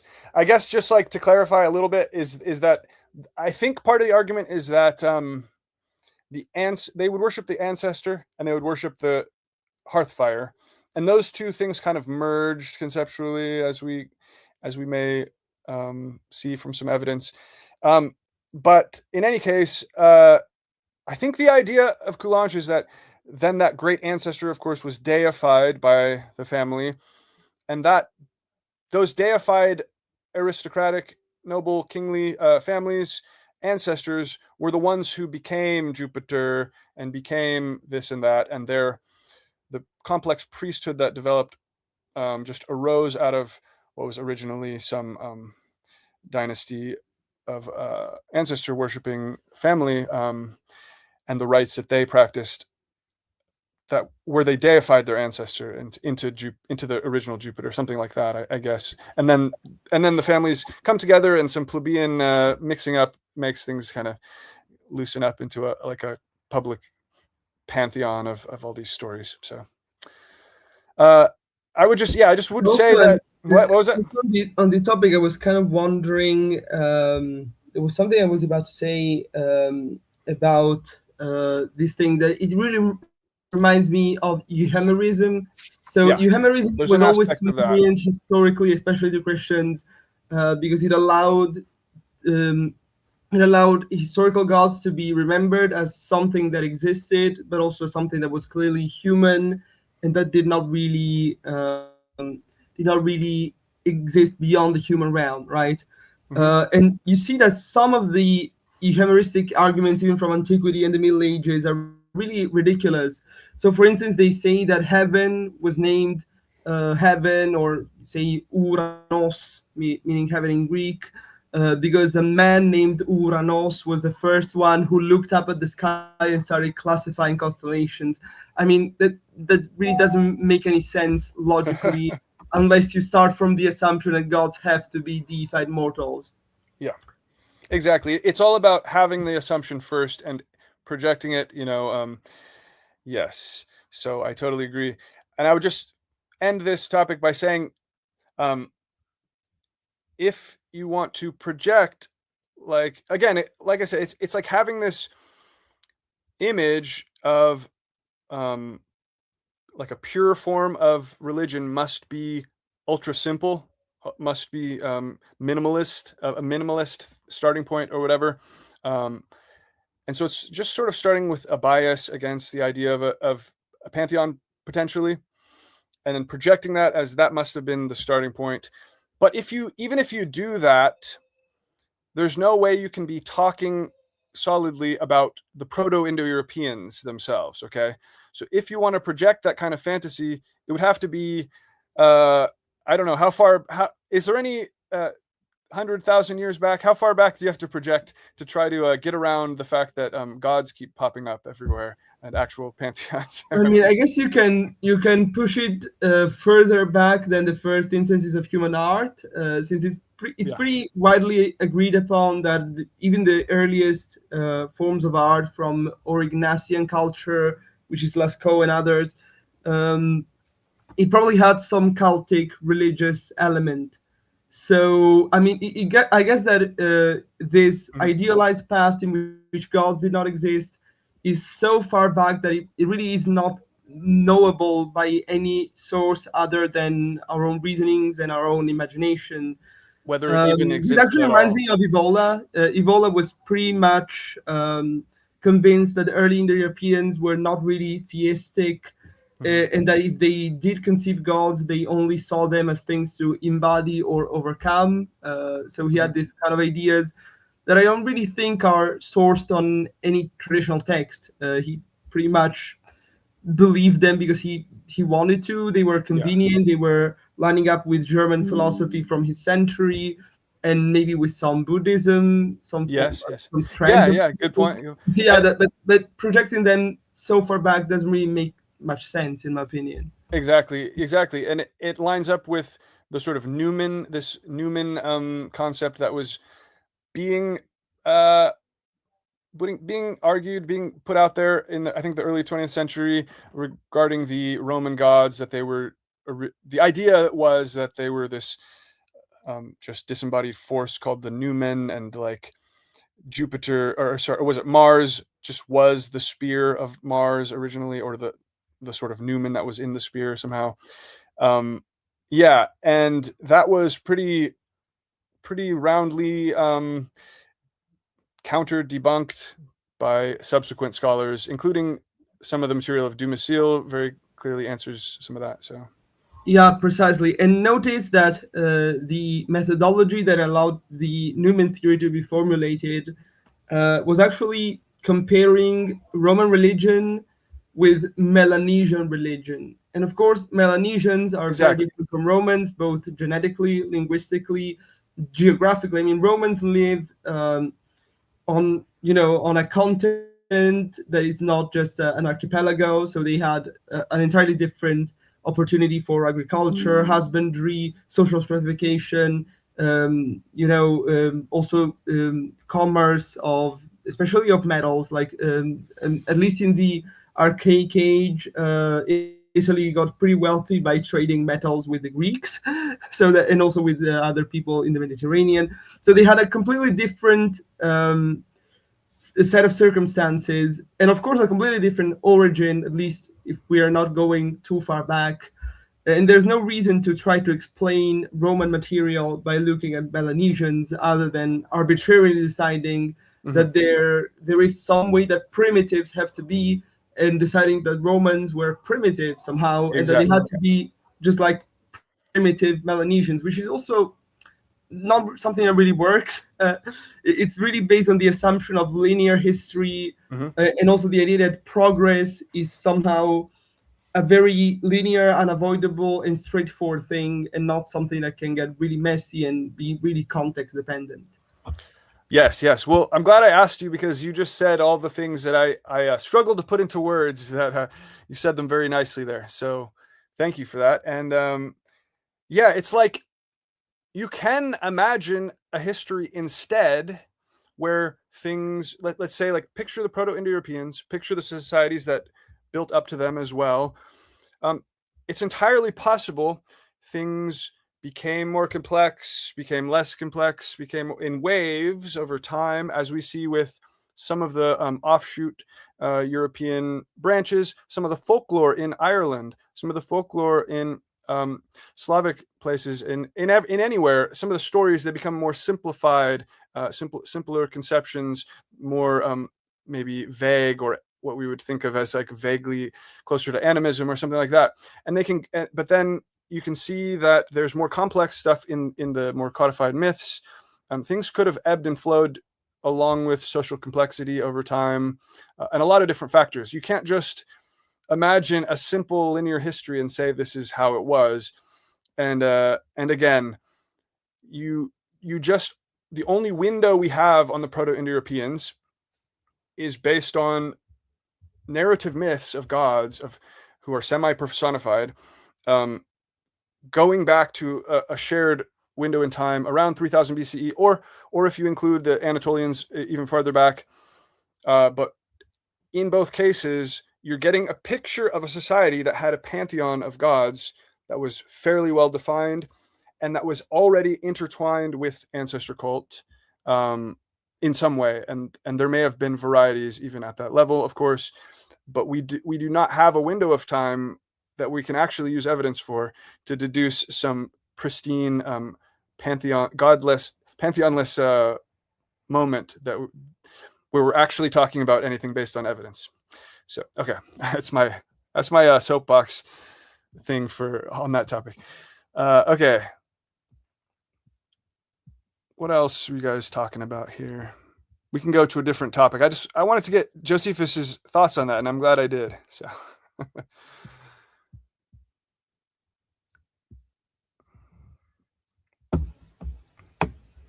Okay, so let's see what else have we got in the comments. I mean, I'm seeing some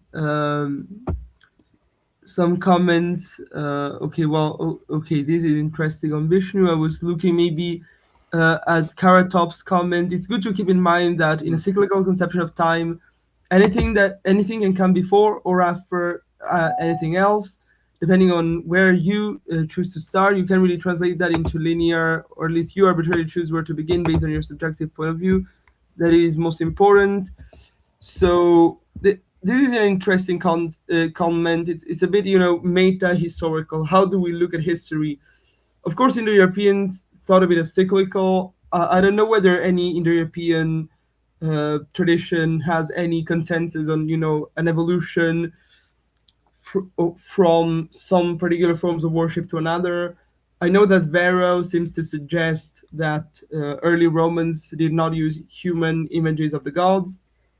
However, that might be exaggerating, especially as other Indo-European traditions and probably Proto-Indo-Europeans themselves could have used human-like images, depending on which archaeological culture you identify with Proto-Indo-Europeans.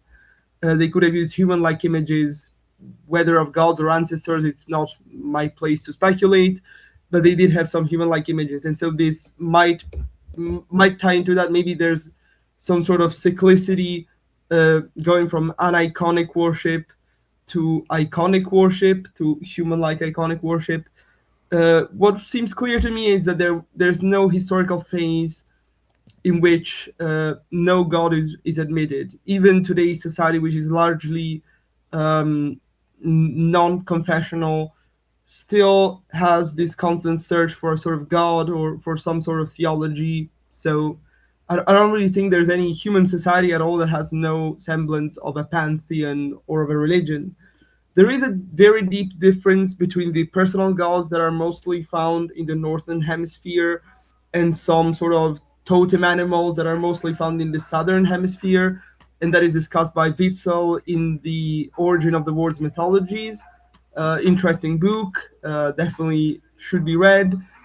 Uh, but yeah, I mean, even if there, I mean, I'm inclined to say that some sort of cyclicity happened, but is total lack of any deity part of this cyclicity? You know, that's kind of a problem. Yes, yes, very good point. It's like, what do you base any lack of deity on? You can only, it's tough too, looking at history. You can only base a lack of deity on lack of evidence for a deity, but that could just be lack when you're going back 10,000 years or whatever you're trying to do.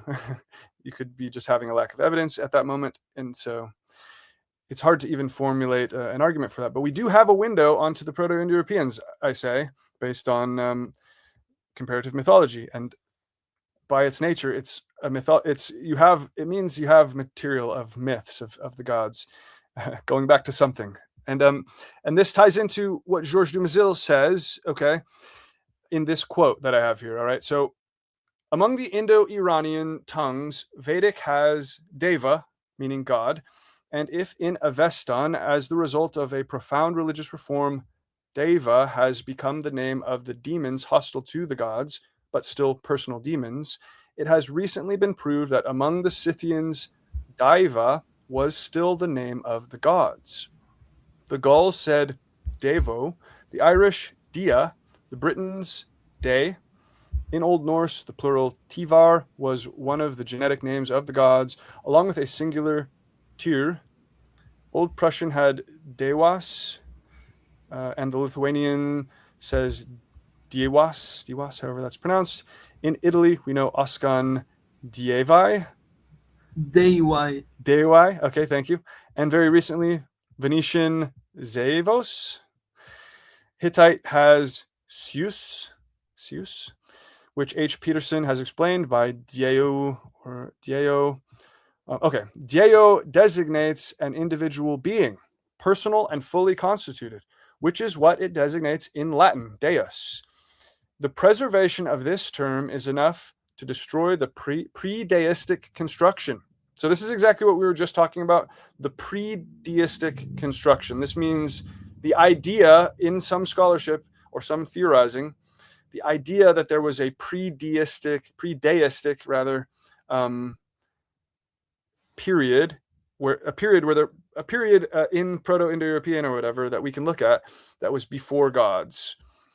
This pre-deistic scholarly construction that had been floating around.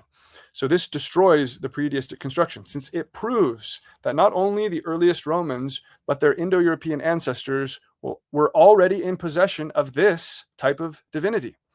Okay, so I think that's just a powerful summary of what we were just saying, which is all the words are there, and they consistently are they are consistently meaning essentially the same basic kind of thing, which is a god, as some kind of god being. And therefore, it means, by the comparative method, it means they had something like that, very close to that. Whatever you can deduce by comparison, they had something like that in the Proto-Indo-European period that spawned all these variations. And if they had that, and it was this important word, oh, well, there you have it. I mean, there's no pre-deistic period that we're looking at when we're actually talking about the evidence for the Proto-Indo-Europeans. So do you think all of what he says in that holds up linguistically still, or any thoughts on that quote? Yeah, it does hold linguistically. Of course, we can speculate, especially morphologically, so on the shape of the Hittite word Zeus.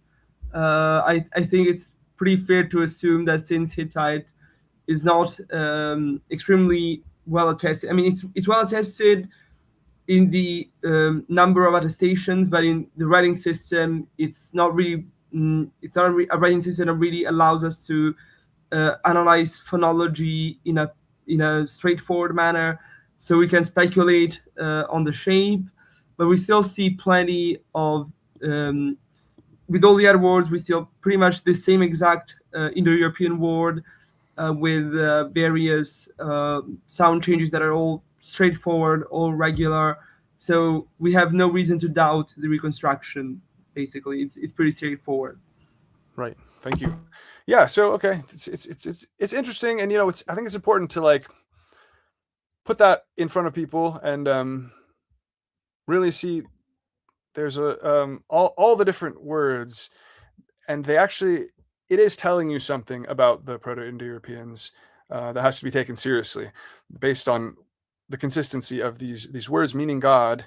Well, then that means we're dealing with this culture that had gods, which shouldn't be surprising, anyways.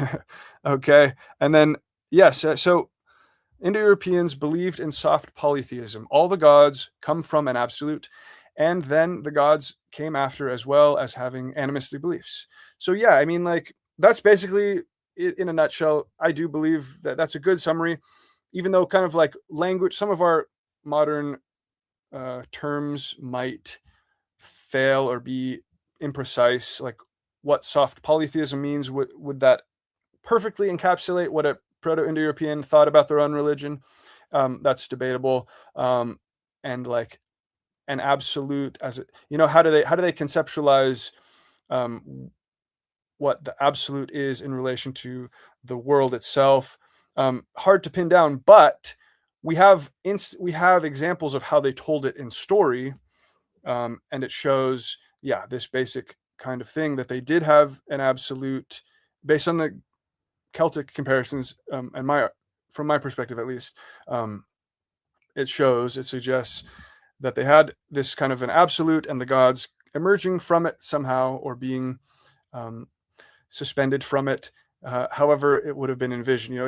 That's the kind of question I'm referring to. Is like you don't know if they were thinking of these things emanating from it, as being part of one giant body, or everything, or as just everything being like a dream inside the eye of the absolute. You don't know like how the parts relate necessarily, so that makes things tricky. But from what we have, you can kind of say, you can theorize and say it suggests a quote unquote soft polytheism, where gods are transforming into and giving rise to the other gods, and as we see in even the earliest layers of the Vedic material, frameworks that can only really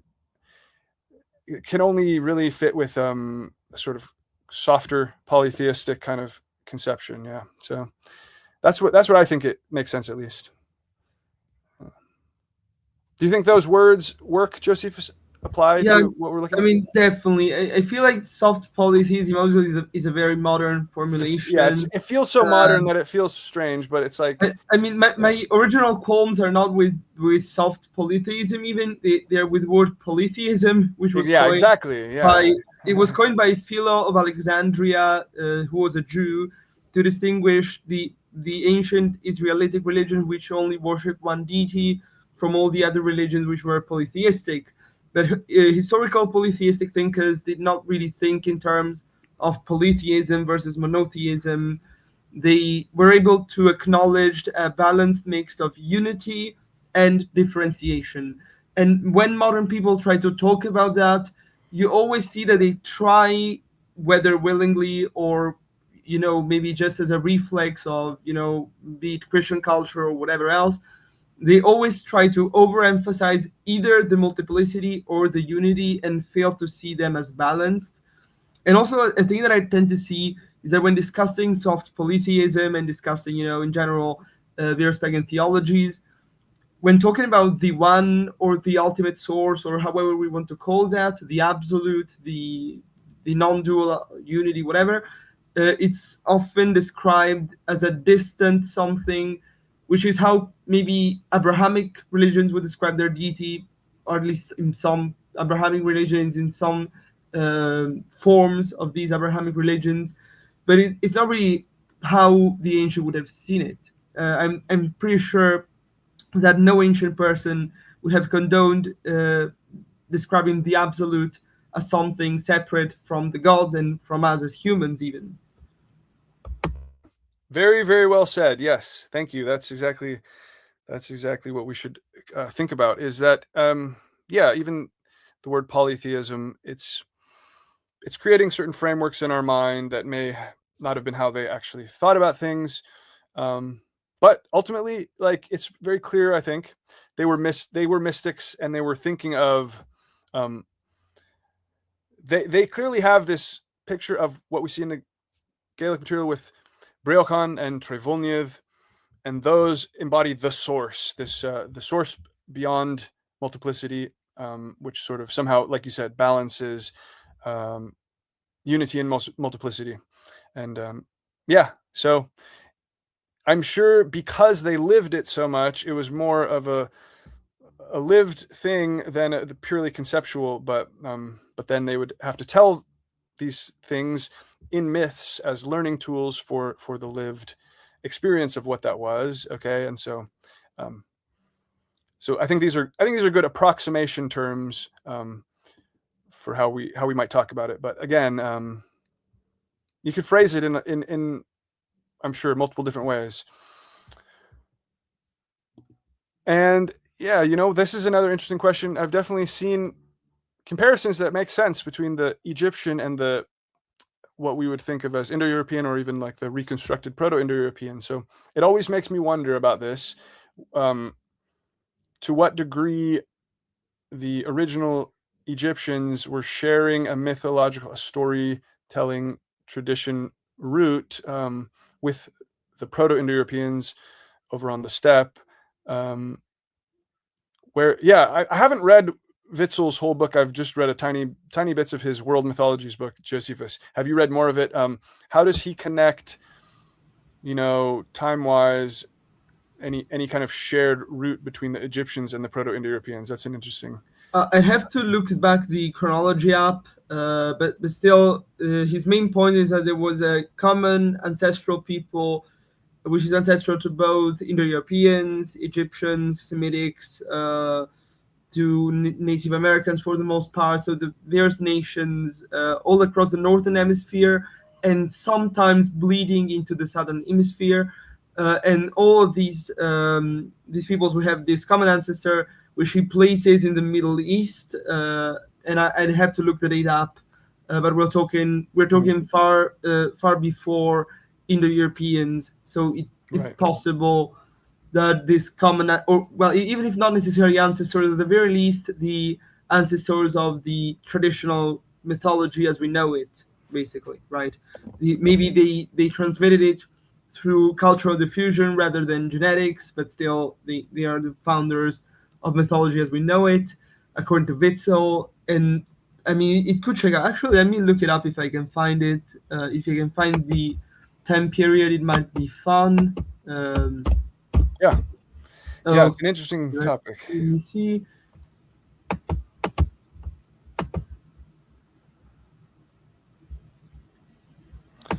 Okay, so he seems to. Okay, he describes them as Laurasians, if that's anyone's interest. Let me see if we have a chronology somewhere in his book. Mhm. Okay, let me see. Okay, he has a whole paragraph about the possibility of dating his proto-mythologies. Um, so okay, okay, so he has a lengthy discussion basically, um, but the most recent likely date should be, let's see. Okay, let's see. We have. I'm reading through the whole chapter, basically hoping to. Yeah. No. Okay, You know. okay, perfect. Okay, so basically, he places the likely development of Laurasian mythology, ultimately resulting in Indo-European, Egyptian, Native American, etc. mythologies, about 40,000 years ago. Oh wow. Yeah. And we're talking at a very bare minimum, we're talking about 13,000 years ago, if Hmm. not, if not 40,000. The bare minimum is 13,000 years 13. ago. Hmm. Maybe 13. Maybe something happened in 13,000 years ago that drew them Yeah, closer together. precisely. That's so far. Yeah, that's amazing. Yeah. Again, I haven't read that, and I think Witzel's work is fantastic in the Vedic and Indo-Aryan comparisons that he does, sort of linguistic analyses and cultural analyses that he does of Vedic texts.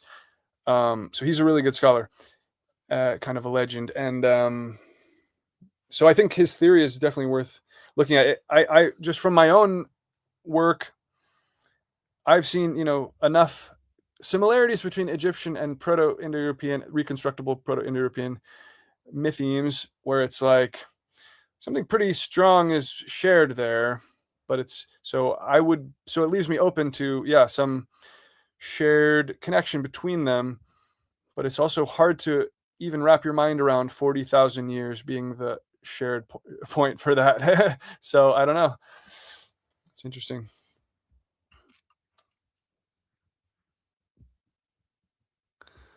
This is it's a fair point with linguistics, but also linguistics can confuse you. And obviously, I think from my perspective, narrative stories can be strong evidence. They can give you a lot of material, but it just depends, your perspective, I think.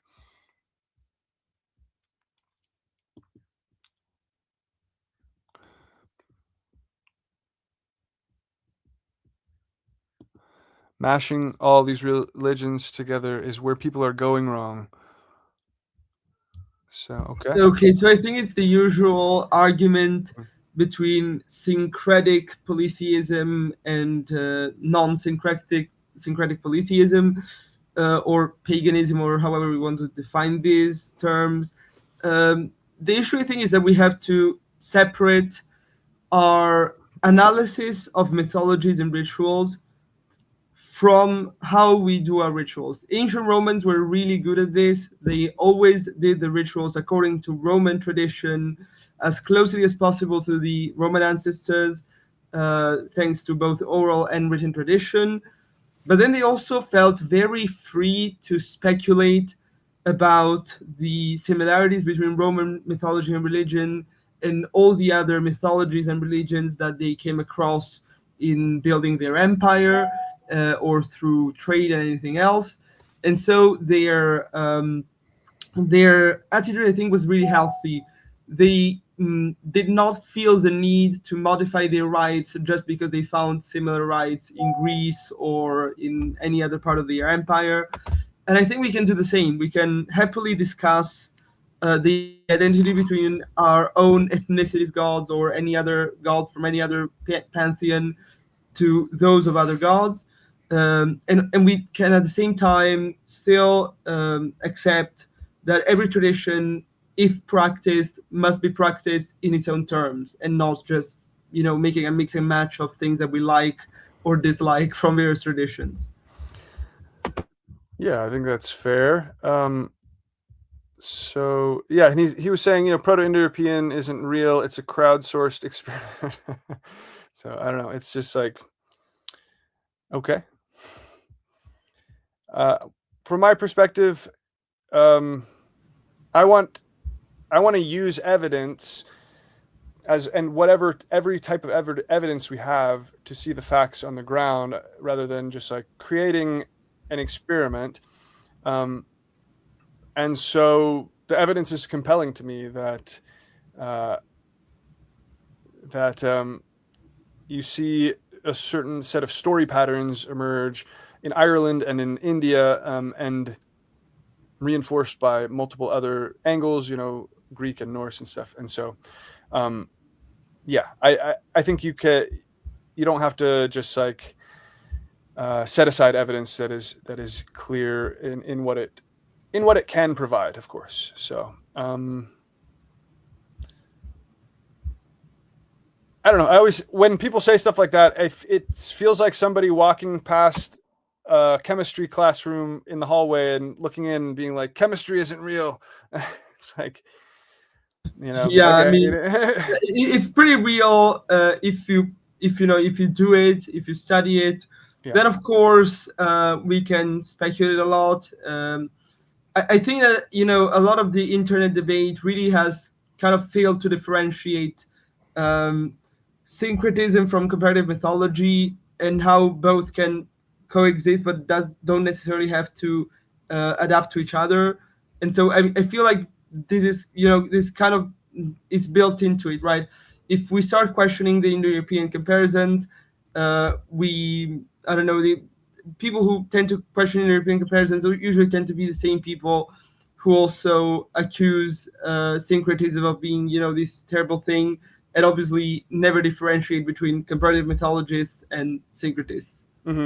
Yeah, good point. And also, I personally think a lot of comparative mythology is wrong, and a lot of what has been put out there as Proto-Indo-European, like reconstructed myths, of course, you and I have critiqued and deconstructed and said these particular parts seem like errors, and we need to like fix those errors and roll the ball forward to the next level.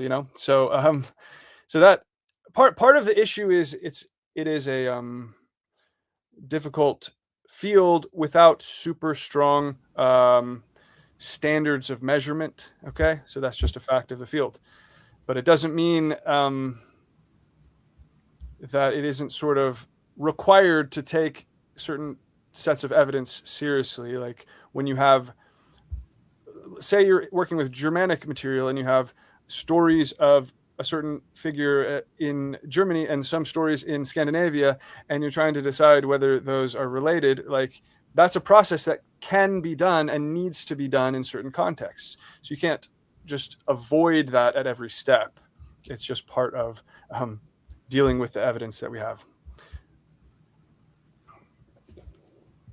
Yeah, Okay. precisely. We do need to question some findings, but also ultimately we have to look at the evidence how it is. And in our opinion, I mean, it's pretty clear that there is solid evidence for Pro-Indo-European mythology being a thing, and for many things that we are discussing in these live streams and are discussed in the book and in the other videos.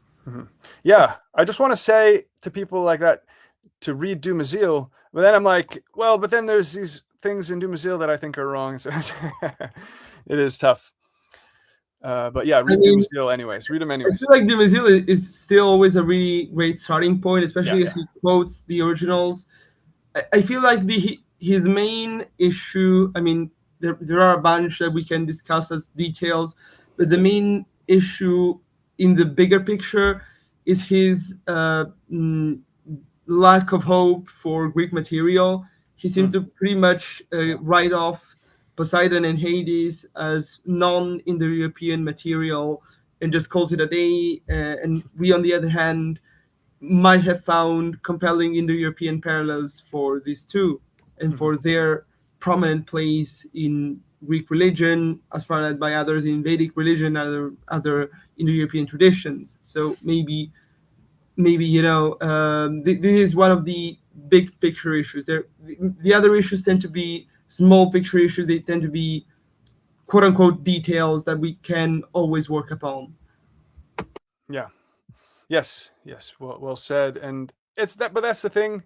Um, First of all, like comparative mythology, I think is a relatively disorganized academic field compared to others.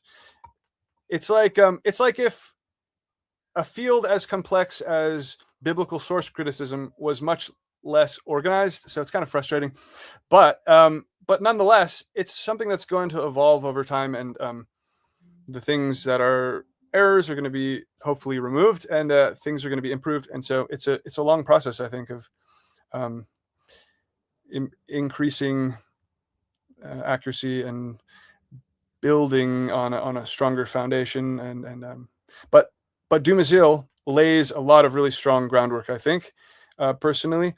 And then ML West is a really good more modern recent source that shows ML West, even more than Dumézil, shows the level of detail that is consistent, I think, and he's more closer to like encyclopedic uh, covering of certain topics in comparative mythology.